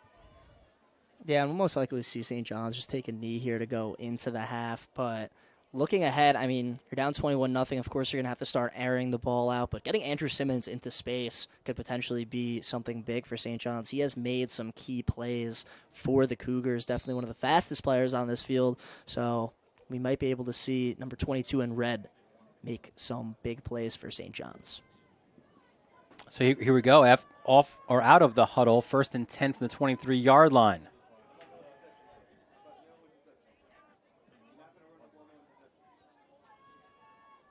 Handoff to Simmons. Cuts it this way, but he is cut short.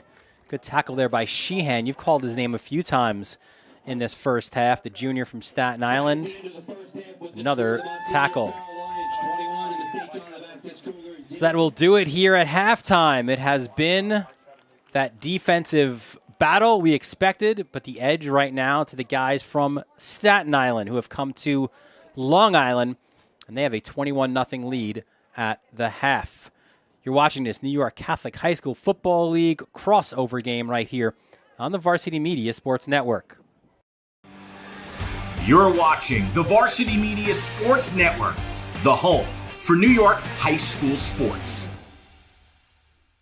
High school sports fans, Varsity Media is the exclusive live stream media partner of Nassau County playoffs. For semifinal and championship coverage of soccer, volleyball, field hockey, and football, head to varsitymediapass.com to order. Varsity Media is the home for New York high school sports.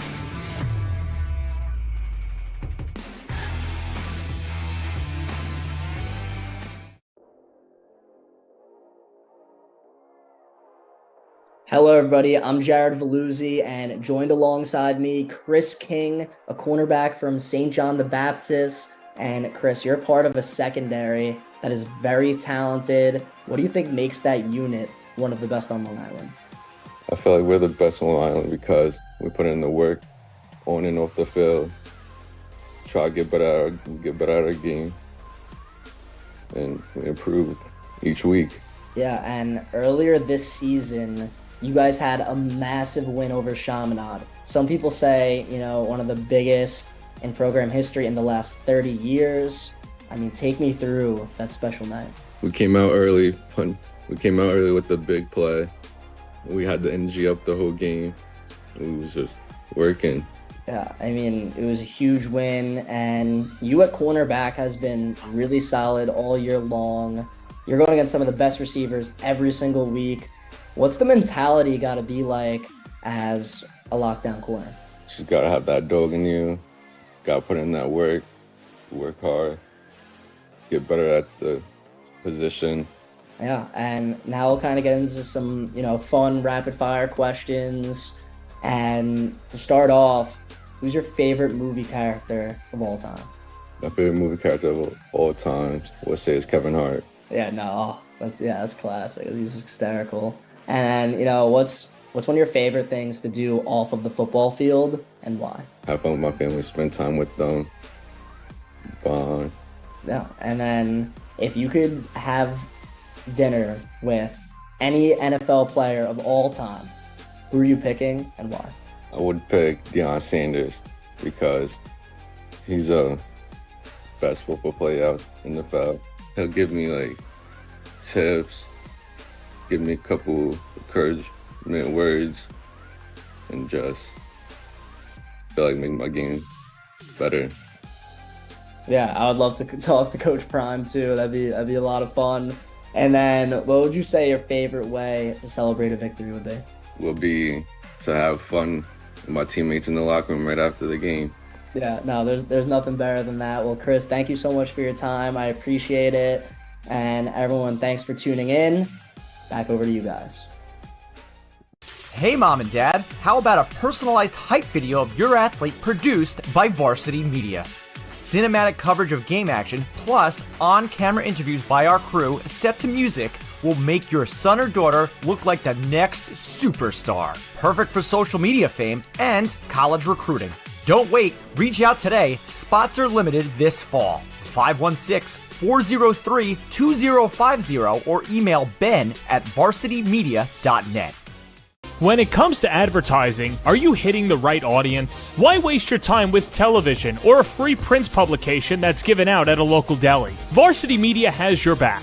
With a following of over 50,000 and a local demographic ranging between the ages of 18 and 54 years old, it's time to get that return on investment. Plus, here's the best part. Your ad lives forever on our YouTube page. And with a large on-demand audience, it's a grand slam to advertise with Varsity Media. Varsity Media is the most beloved high school sports network in New York. But don't take it from us. I like how Varsity Media, I'm able to watch the game on YouTube after, and then commentators, all the highlights. It's cool to see myself almost on TV. I like how Varsity Media is so professional. What I love about Varsity Media is hearing Coach Hungerford announce games. Mr. Rooney's my favorite. I like the food reviews.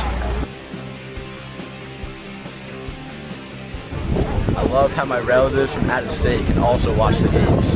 Varsity Media, New York's high school sports network.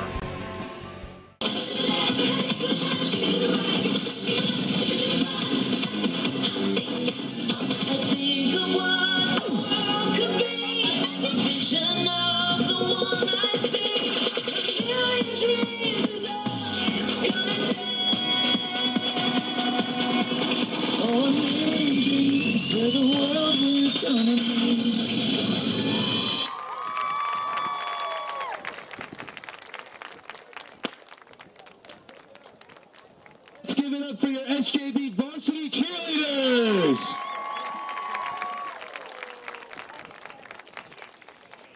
Oh, joy. Entering the field next for halftime. Let's walk it out. The St. John the Baptist kick line team. Coached by Miss Kelly.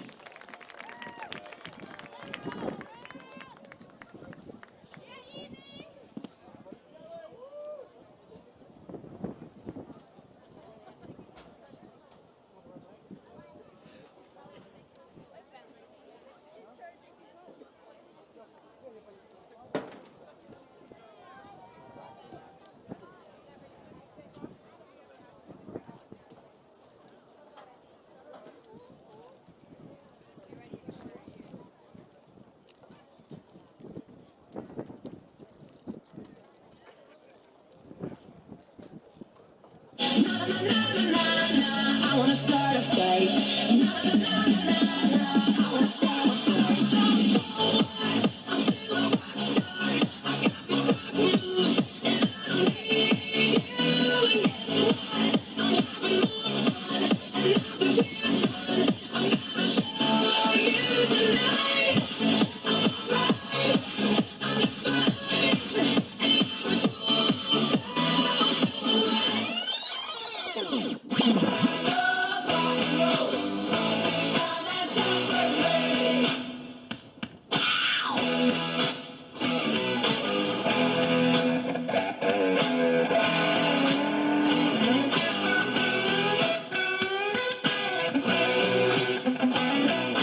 And I'm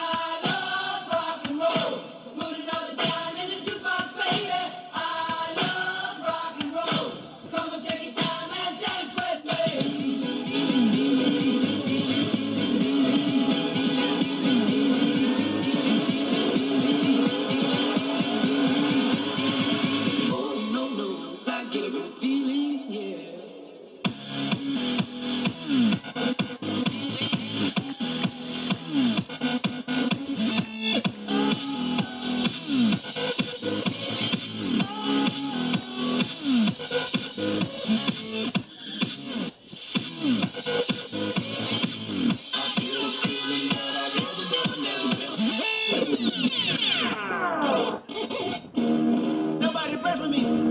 It been a day for me. Yeah. My left stroke just went viral. Soprano C, we like to keep it on the high note. It's levels to it, you and I know. Tell them be humble. Sit down. Be humble. Sit down. Be humble. Sit down. You already know that I'm all yours. What you waiting for?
Welcome back to St. John the Baptist. Some terrific halftime festivities from the cheerleaders and the kick line. Always some of the best here. The support staff of a lot of these schools really makes these games so entertaining and keeps you in your seats as well. And if you don't, and actually now it's great because you got about 6 minutes or so before the start of the second half. You can hit the Cougar.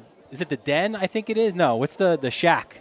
The snake. The snack shack for some food or beverages. Let's take a look at some first half stats, Jared, and we'll take a look again. We not a lot of offense certainly, but Monsignor Farrell rushing the football a little bit better than Baptist has, and even Baptist, honestly, those numbers are pretty good considering how stout Farrell is defensively. Obviously, it's been one-way traffic for Baptist offensively. They have not been able to pass the football.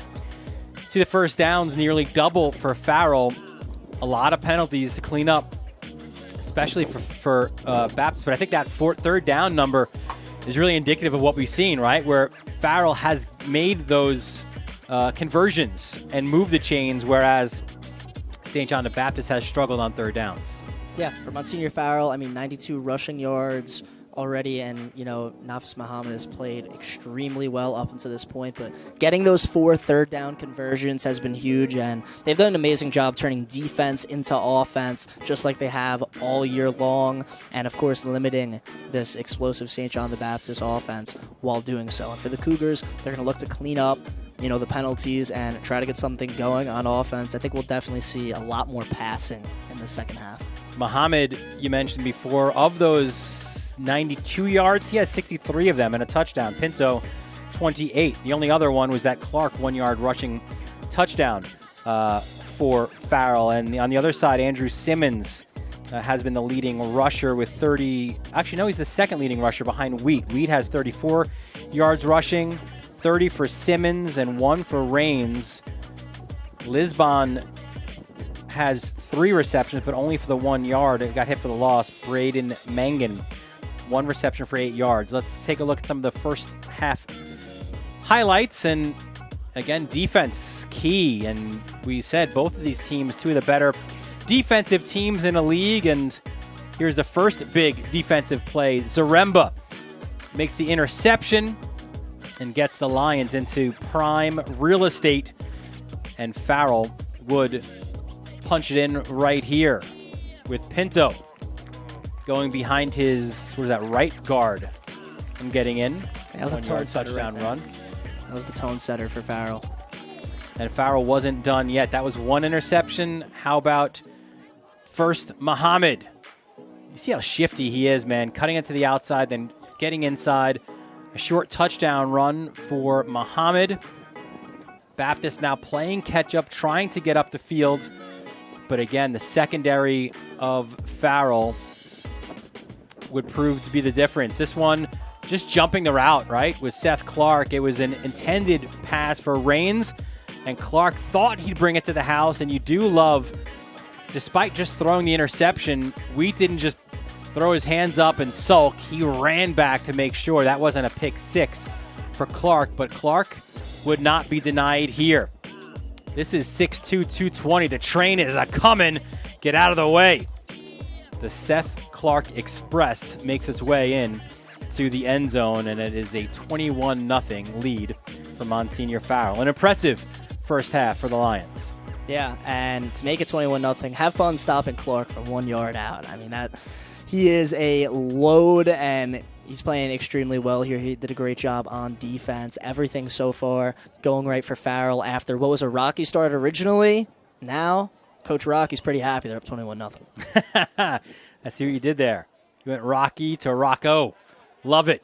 Halftime here, it's Farrell, a 21-0 lead. We're going to take a quick break. We'll have the opening kickoff of the second half when we return right here on the Varsity Media Sports Network.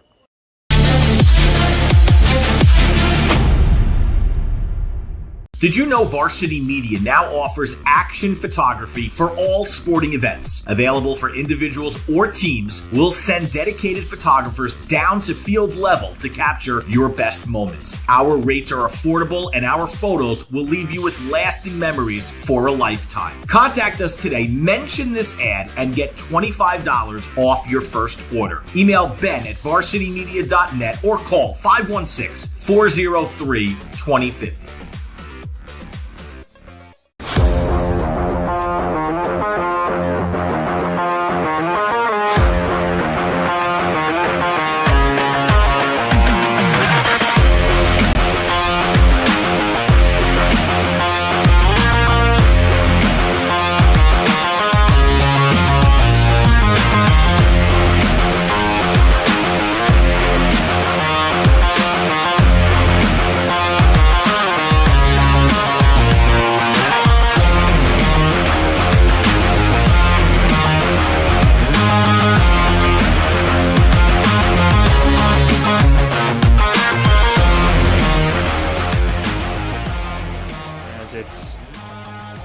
Moore take the kickoff inside the 5 and now has a seam.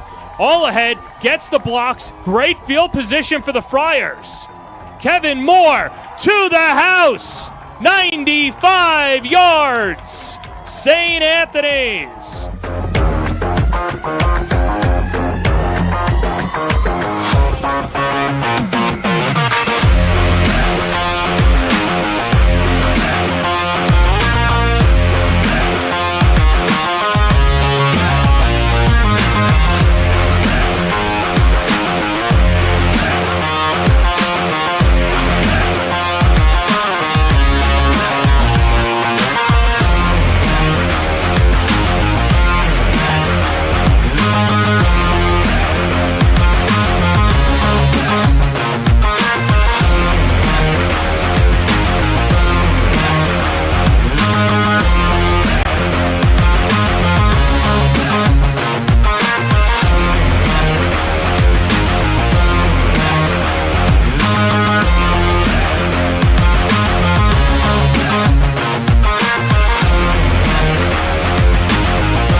Welcome back to St. John the Baptist. Dylan Butler, Jared Veluzzi, our entire Varsity Media crew here getting set for the opening kickoff of the second half. The Cougars trying to rally here after halftime. They trail here at home 21-0, trying to avoid a second consecutive defeat. This time a short kick to about the 30-yard line, and it is downed. Good job just catching the football there and downing it. You saw there William Shaw. So the Cougars offense, sorry, Jared, stepping on the field after struggling significantly in that first half.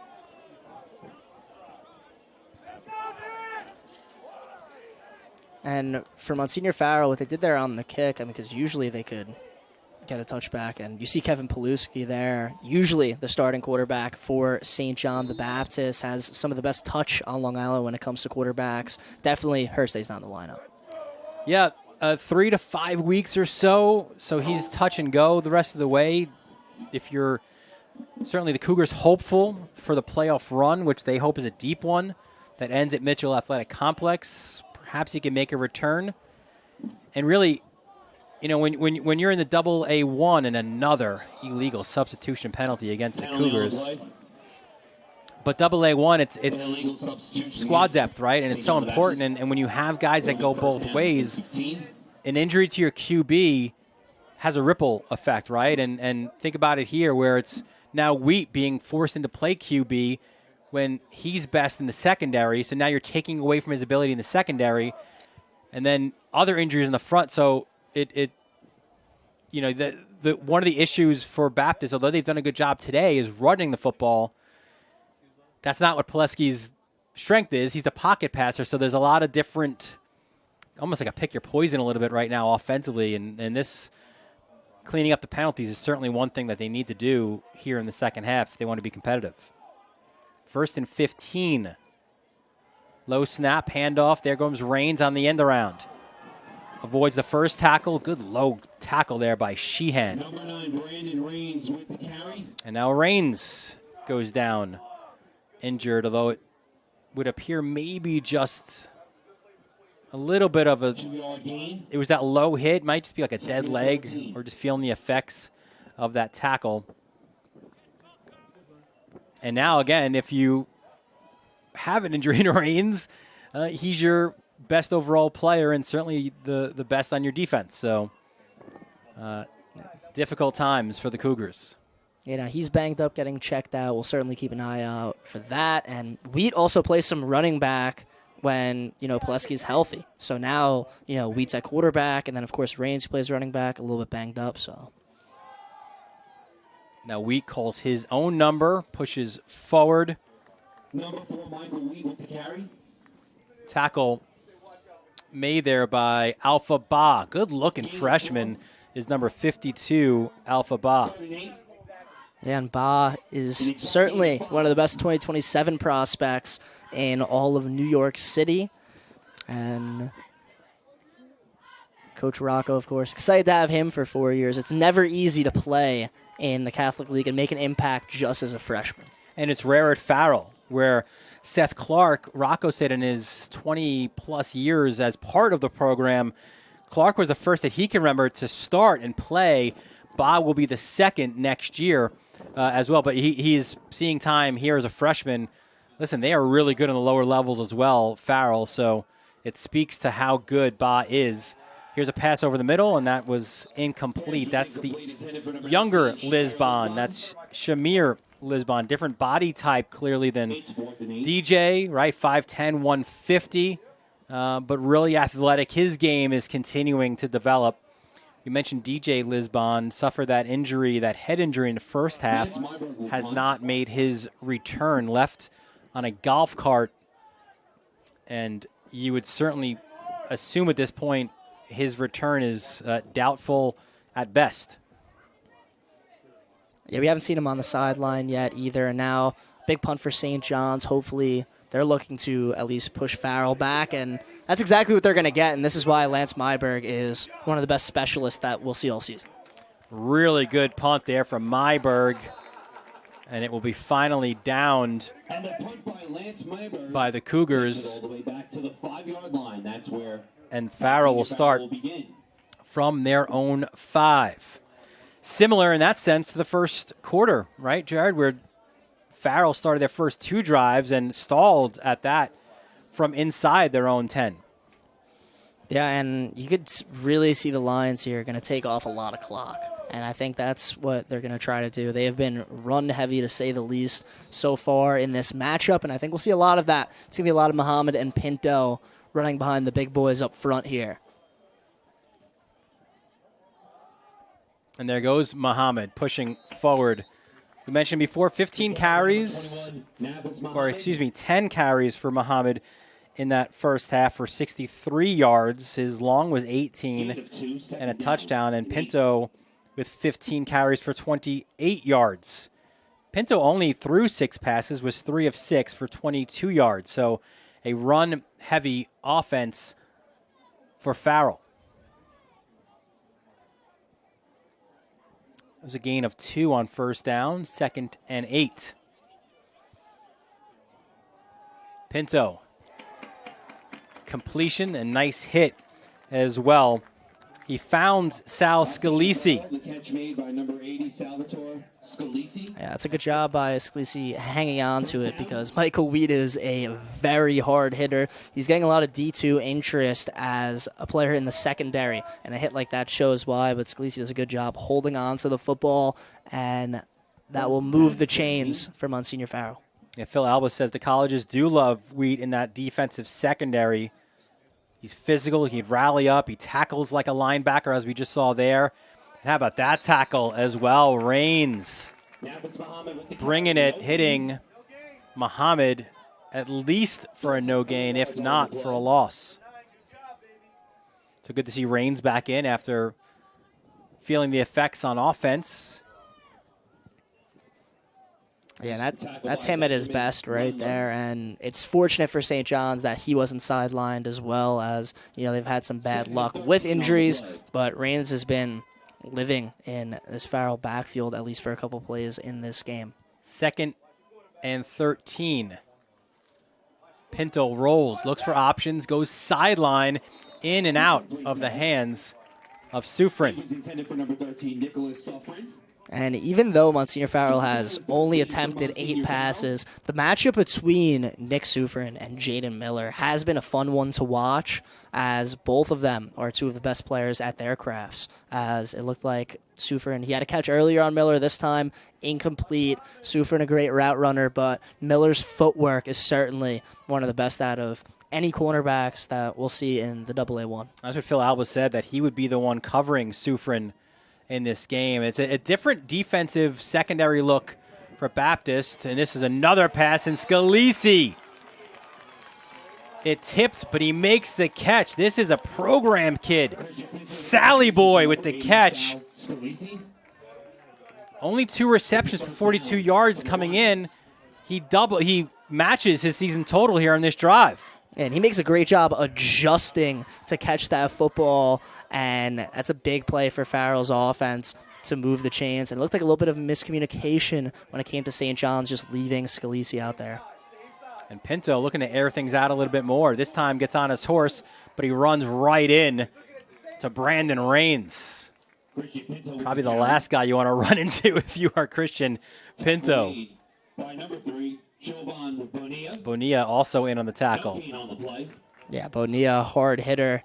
And there's a reason why they call him Jungle, because he really brings it, and certainly one of the best 2026 prospects on the island. St. John's going to be happy to have him for multiple years. I do give the Cougars a lot of credit for their nicknames. Very creative there. You've got Jungle, Natural, Cujo, and that Baptist defense this time rallying to the football as Pinto looks like he got maybe 1 yard to the 35-yard line.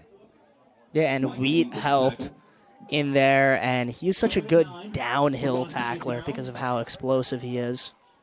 Checking the St. John's sideline, it looks like Max Bowers warming up. We might see him at QB. We thought we would at some point here today. Here comes Pinto. Look out, splins out of it, and there's Cujo. Kalahado Rosado, his 2nd sack of the season.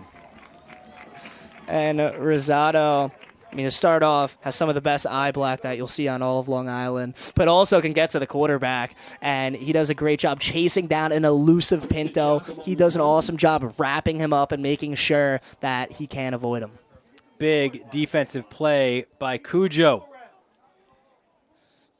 Results in a punt and some movement before the punt, and looks like that was on the offense. So this will back up Farrell even more. Full start against Monsignor Farrell. And time is ticking in the third quarter, but this was the possession that St. John's was looking for on defense, and they're really pushing Farrell back. The Cougars are going to look to get something going here with Chris King being one of the returners. And Kevin Peters the other.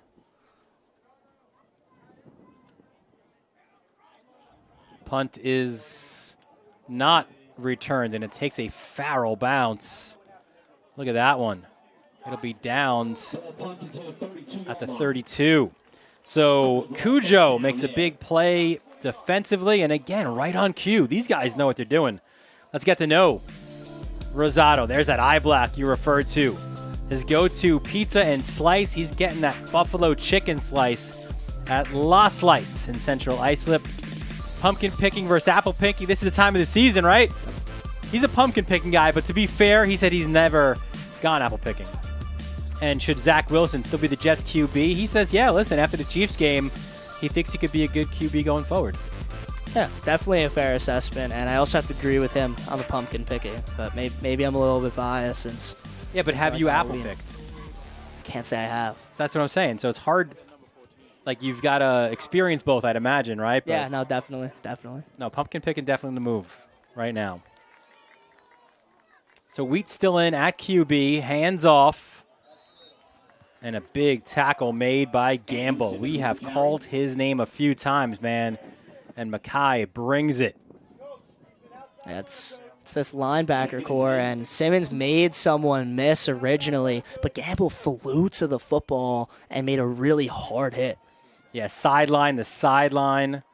Great cover guy. And what's impressed Del Priori the most is how cerebral a football player he is. He just understands concepts and blocking schemes, and he's a guy who wants to play as well on the next level. That was a no gain. 2nd and 10 from the 32-yard line. Wheat back to pass, rolls out right. Chased down by multiple players and goes to the sideline, sliding, but out of bounds. An incomplete pass. That was King, the intended target.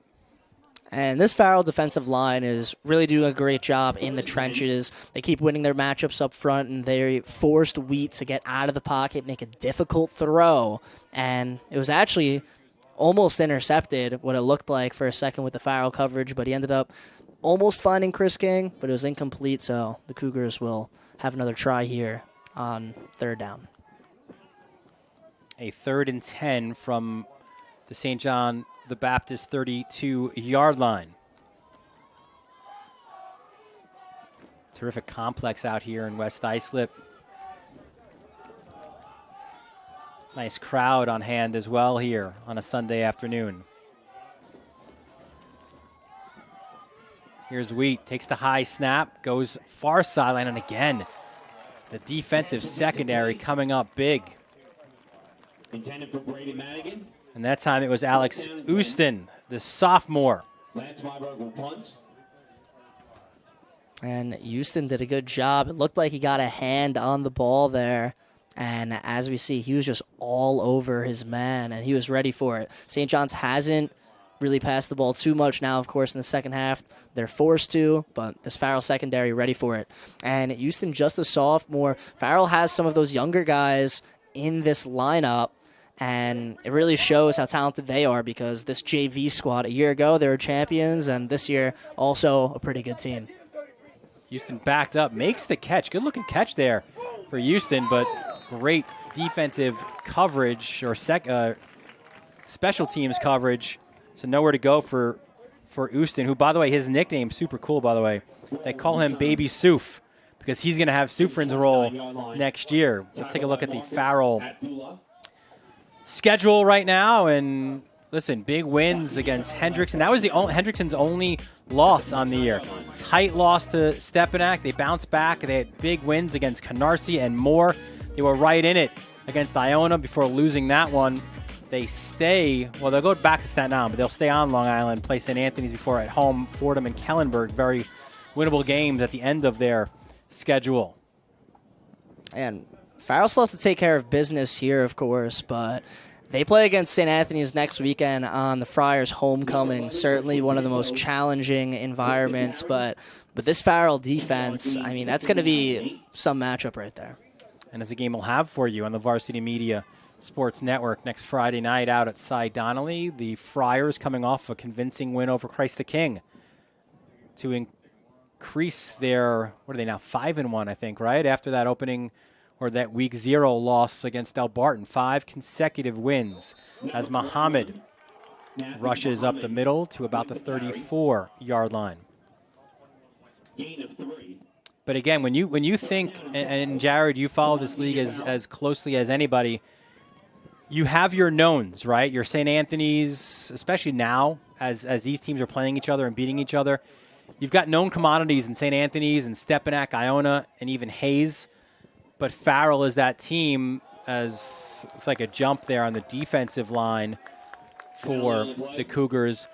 They're kind of that team a little bit like lying in the weeds a little bit, that super dangerous team. And again, you know, we've spoken to all these coaches throughout the season, and almost to a man, they call Farrell that really scary team right now.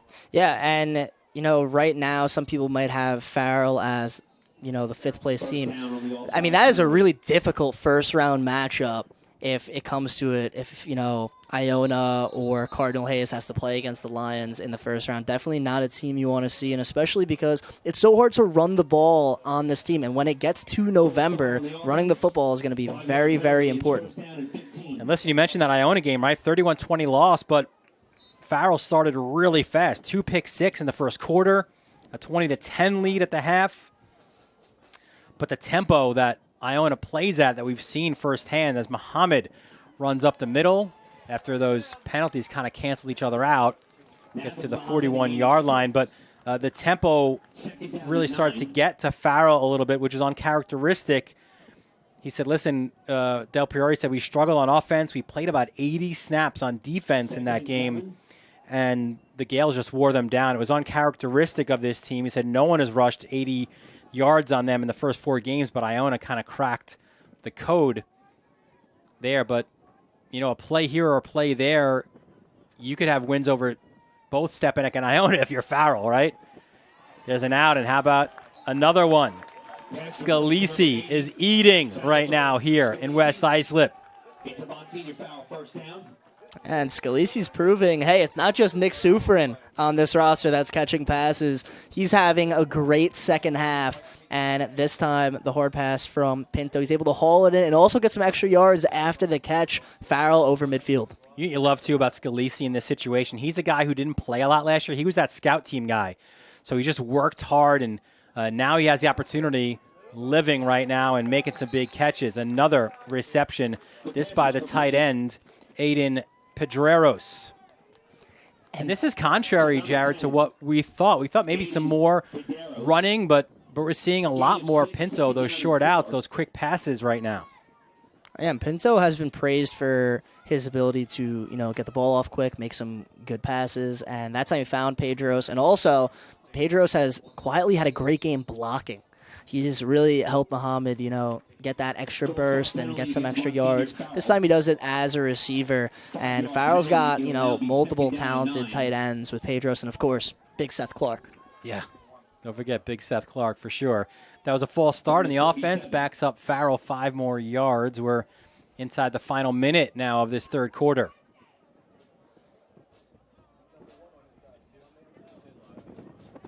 It's a good look at Pinto. Pedreros in motion, hands off to Muhammad, and a terrific tackle at the point right there. Number 21, Nafis Muhammad with the carry. As it looked like it was 27, Jared Anello with the tackle. He's that backup linebacker. 39. Listen, it's hard to get that spot when Bonilla and Skoda playing the way they have, but Anello making a big tackle there for the Cougars. Final play maybe here of this third quarter. That will not happen as the quarter ends. So Farrell maintains their 3-touchdown lead, and they'll take that with them into the fourth quarter. You're watching this New York Catholic High School Football League crossover showdown right here in the Varsity Media Sports Network.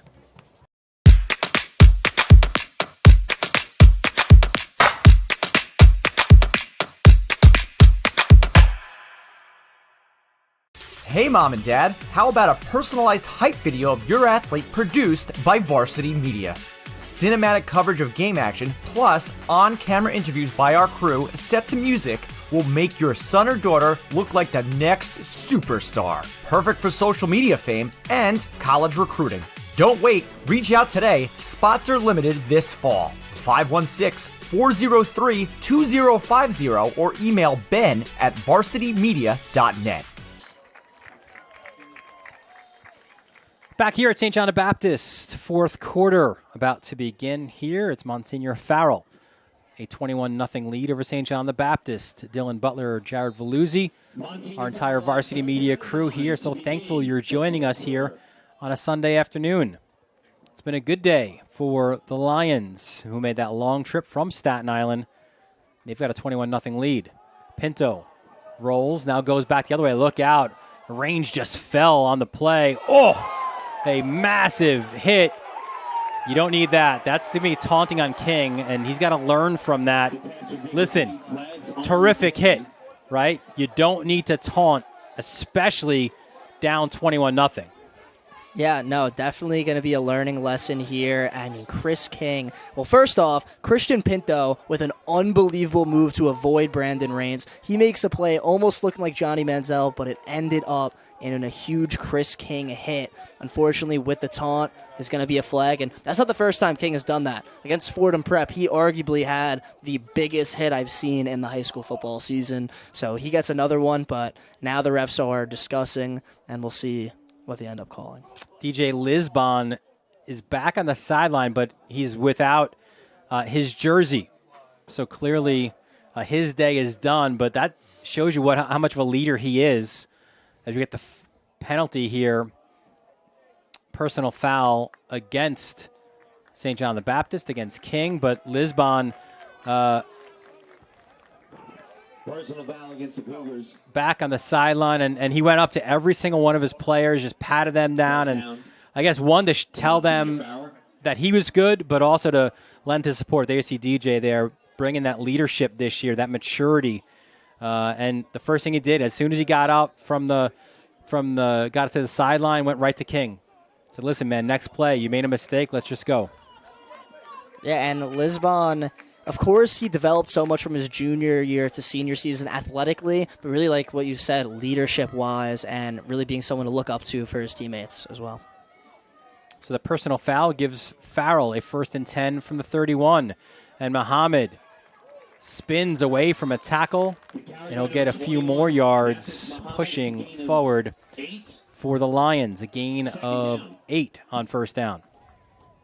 And Muhammad was the one that actually took that bone-crushing hit from Chris King, and for him to just be able to just go next play, go in between the tackles, and just pound his way for an 8-yard gain. You got to love the mentality from Muhammad, and that's really what he's done all game as a hard-nosed running back for the Lions. There you see him, 21.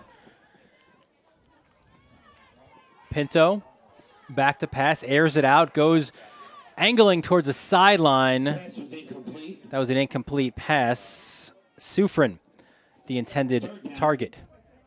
It was that matchup again between Miller, yeah. Sufrin and Miller, which has really been fun to watch when we've seen Pinto look towards, Sufrin's direction. That time it was Miller winning that battle, angling him out a little bit. Also, the throw might have not been catchable as well. So a win there for the Cougars, and now we'll get a 3rd and short.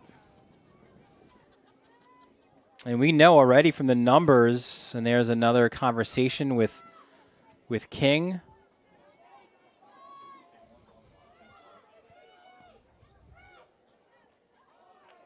Handoff Muhammad. Looks like it was Skoda in on the tackle. And Lucas Skoda, of course, one of the best linebackers in the AA1 division. He made a huge impact, coming to St. John the Baptist as a sophomore after transferring from Chaminade. And he's made some good plays here today, but Farrell's just been getting the better of St. John's defense as of late, especially when it comes to Novice Muhammad just being able to move the chains. And just kind of wearing the Cougars down. Pinto, quick out, finds Scalisi. He is hit hard as well, but he holds on to the ball. And again, it was Michael Wheat with the tackle. And how about another reception for Scalisi? I mean, he's having an amazing half, and this is another one where he's able to hold on to the ball through some really hard contact. I mean, that was not an easy hit to take. 1st and goal from the 7-yard line. There's Muhammad again, thrown backwards. Good-looking tackle Muhammad with the carry. by 51, Ben Lemler. The tackle by Ben Lemler. And Lemler, one of those seniors, bringing the leadership and culture to St. John the Baptist, and that time he makes a great tackle, and at 6'2", 250, he's definitely got the size, and he's been making some plays here on the D-line. Yeah, different defensive tackle than Grant, right, where he leans more in that technique, the swimming and the spinning moves, and he's more of that finesse guy, where Grant is more of that brute strength. There's Muhammad again. He just keeps those legs churning, man. another first down. It'll be a 1st and goal now for the Lions from, it looks like, the 5. Nafis Muhammad came into this game with 70 carries for 294 yards and 2 scores. And he is just adding to that number. And just methodically, really. His longest run, I think, was 18 yards, we mentioned before.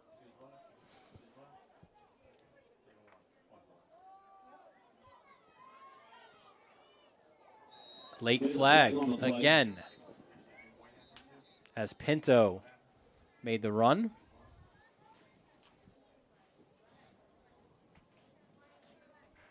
Let's see what the call is. Yeah, it might end up being on Farrell, which... Alex Tucson and his crew have been very busy this afternoon. That is a holding penalty against the Lions. Yeah, definitely something both teams will look to clean up, of course, as the season goes on, especially with some key league matchups coming up. But regardless, I mean, both defenses have lived up to the expectations when it comes to a lot of hard hits and certainly a lot of, flying to the football and making plays. So off that holding penalty, here's Pinto looking to air it out, ducks under, and he is hit hard. And it was Bonilla coming in with the tackle. And that's one of those things that we've been saying. There's so many different guys there for Baptist. So even though Pinto avoided the first 2 or 3, he still had to deal with Bonilla coming up to make the hit. Yeah, there's that flying to the football right there. It was Bonilla that time saying, "Welcome to the jungle," and he gets a huge tackle for the Cougars, but, of course, just 2nd down now. For a 10th grader, Phil Albus says one of the most physical linebackers he's ever coached. There's Pinto spinning away from the tackle, spinning away from number 5, Jaden Miller.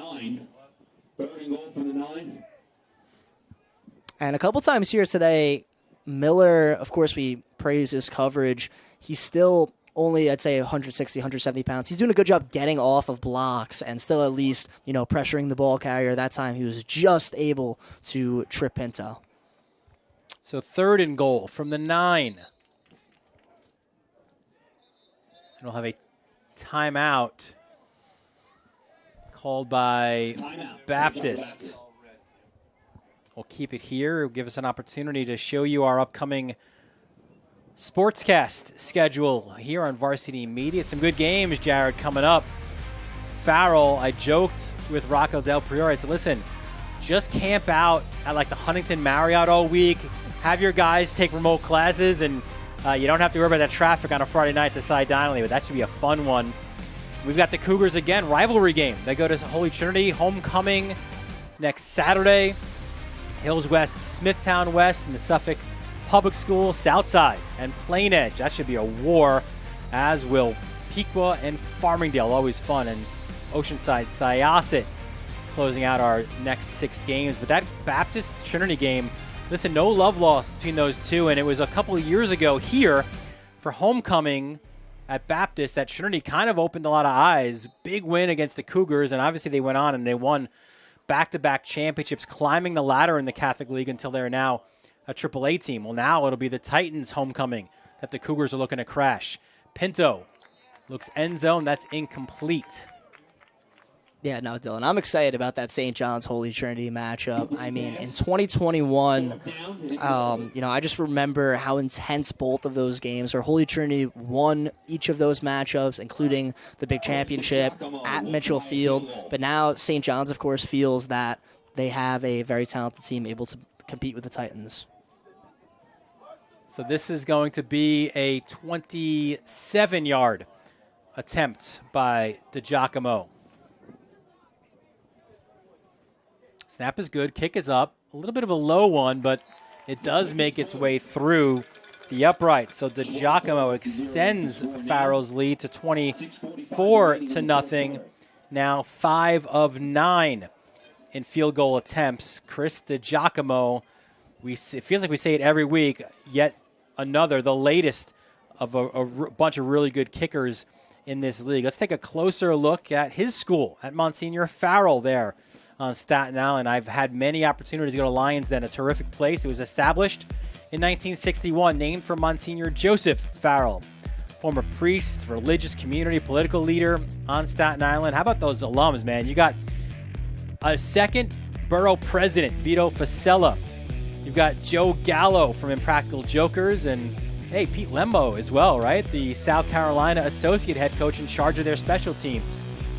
That's a quality look. I think Rocco might be upset. He's not part of that look, but maybe he was 4th or 5th on the famous alums. Yeah, it's a pretty stacked alumni to keep up with, and diverse as well, right? Different. You got politicians, you've got actors and comedians, and a guy who cut his teeth, on the football program and done a great job there for them.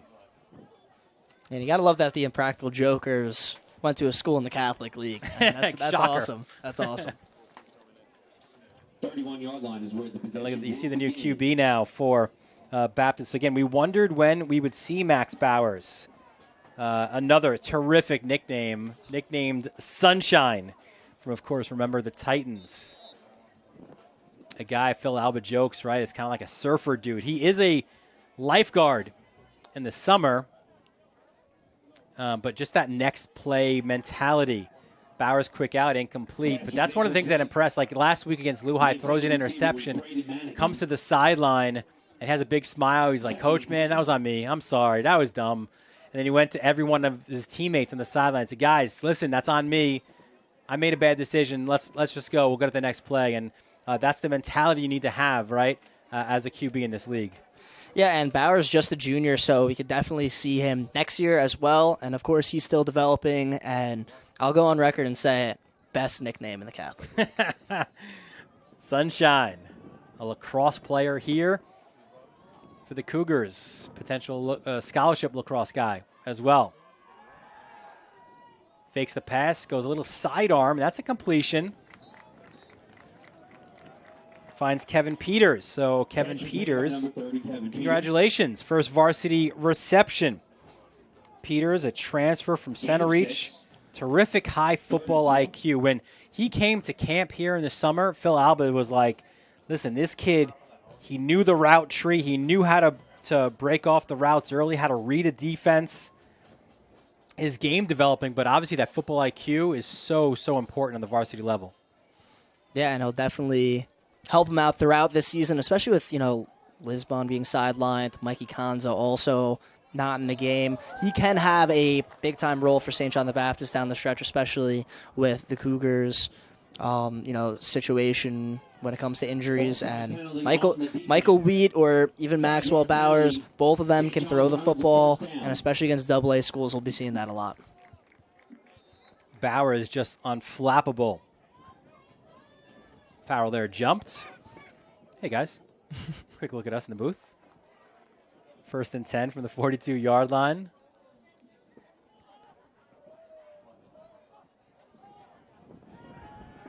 Look out. They're coming at Bowers. Good job to just duck under. And listen, uses that athleticism, right, for a nice gain as well. Impressive stuff from the junior from Brightwaters. Yeah, one of those dual sport athletes like so many here on Long Island, and Bowers not afraid of the contact. That time lowering the shoulder, getting some extra yards here. I believe that was a 6-yard gain for Bowers, and now second and very manageable. Yeah, a guy who, despite his youth and relative inexperience, Alba uses the word moxie, and that he's not afraid to fail, which I think is so important in that position, right? If you fear failure, then you are set up for failure, right? And he's willing to make those plays. This time follows his blocks, cuts it inside. How about Bowers? He's got you a first down. Maxwell Bowers with the carry, a gain of 6, and it's St. John's first down. Yeah, that was a great play by Bowers. Certainly that mentality showing here today late, not afraid to make a play himself. And that time you'll see here he does a good job following his blocks, has the vision, and of course the athleticism, gets through an arm tackle before getting met by Rocco Del Giorno, who's one of the hardest hitting safeties that you'll find on St. John the Baptist schedule. Just a junior, but he really, really brings the physicality to that Farrell secondary. You almost get the feeling, Jared, that right now Bowers is auditioning for the job, right? Because, again, if he can show out here in this last few minutes, as it looks like Farrell jumped again, if he can have a successful final 4 or 5 minutes, maybe now you go into that Trinity game, you can keep Wheat on the defensive side, right, against a really good Titans explosive offensive team, and you have a guy here in Bowers who, can get the job done. Yeah, that's definitely a potential look because, like you said, it's going to be so important for this St. John secondary to stay fresh because you're going against speedsters like Chase Cruz, Jaden Simpson, all that Holy Trinity speed that we hear about. You're going to need to have King and Wheat stay fresh, and with Bowers at quarterback, that can only help that. 1st and 5 from the Farrell 41-yard line. Handoff. There's Simmons cutting it to the outside, pushing forward. An impressive run by Simmons down inside or right at the 25-yard line. And there's that speed to the outside. Andrew Simmons showing it off here late. And that time Simmons taking the sweep, does a great job going in between the tackles and then getting back out to the outside before getting dragged down right at the 25-yard line. The thing about Simmons is you don't want to run him into the ground, right? So you do need to have another guy, whether it's your QB or a backup running back. We've seen a lot of Reigns there, as well as this time he tries to run it to the other side, not going anywhere this time. Ran right in to Zaremba. And he's a guy who's been all over the place. Of course, we called his name out in the first quarter. He had that huge interception to really break the ice and help Monsignor Farrell get out to that lead in quarter number 1. And he's been in on some gang tackles, and that time he drags the Speedy Simmons down for a loss.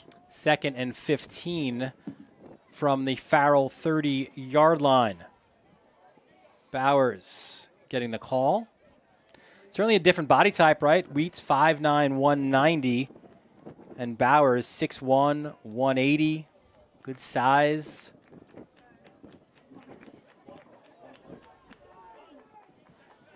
And the Cougars will love just to get into the end zone. Or again, they're coming off a game where they lost to Lehigh 35-0.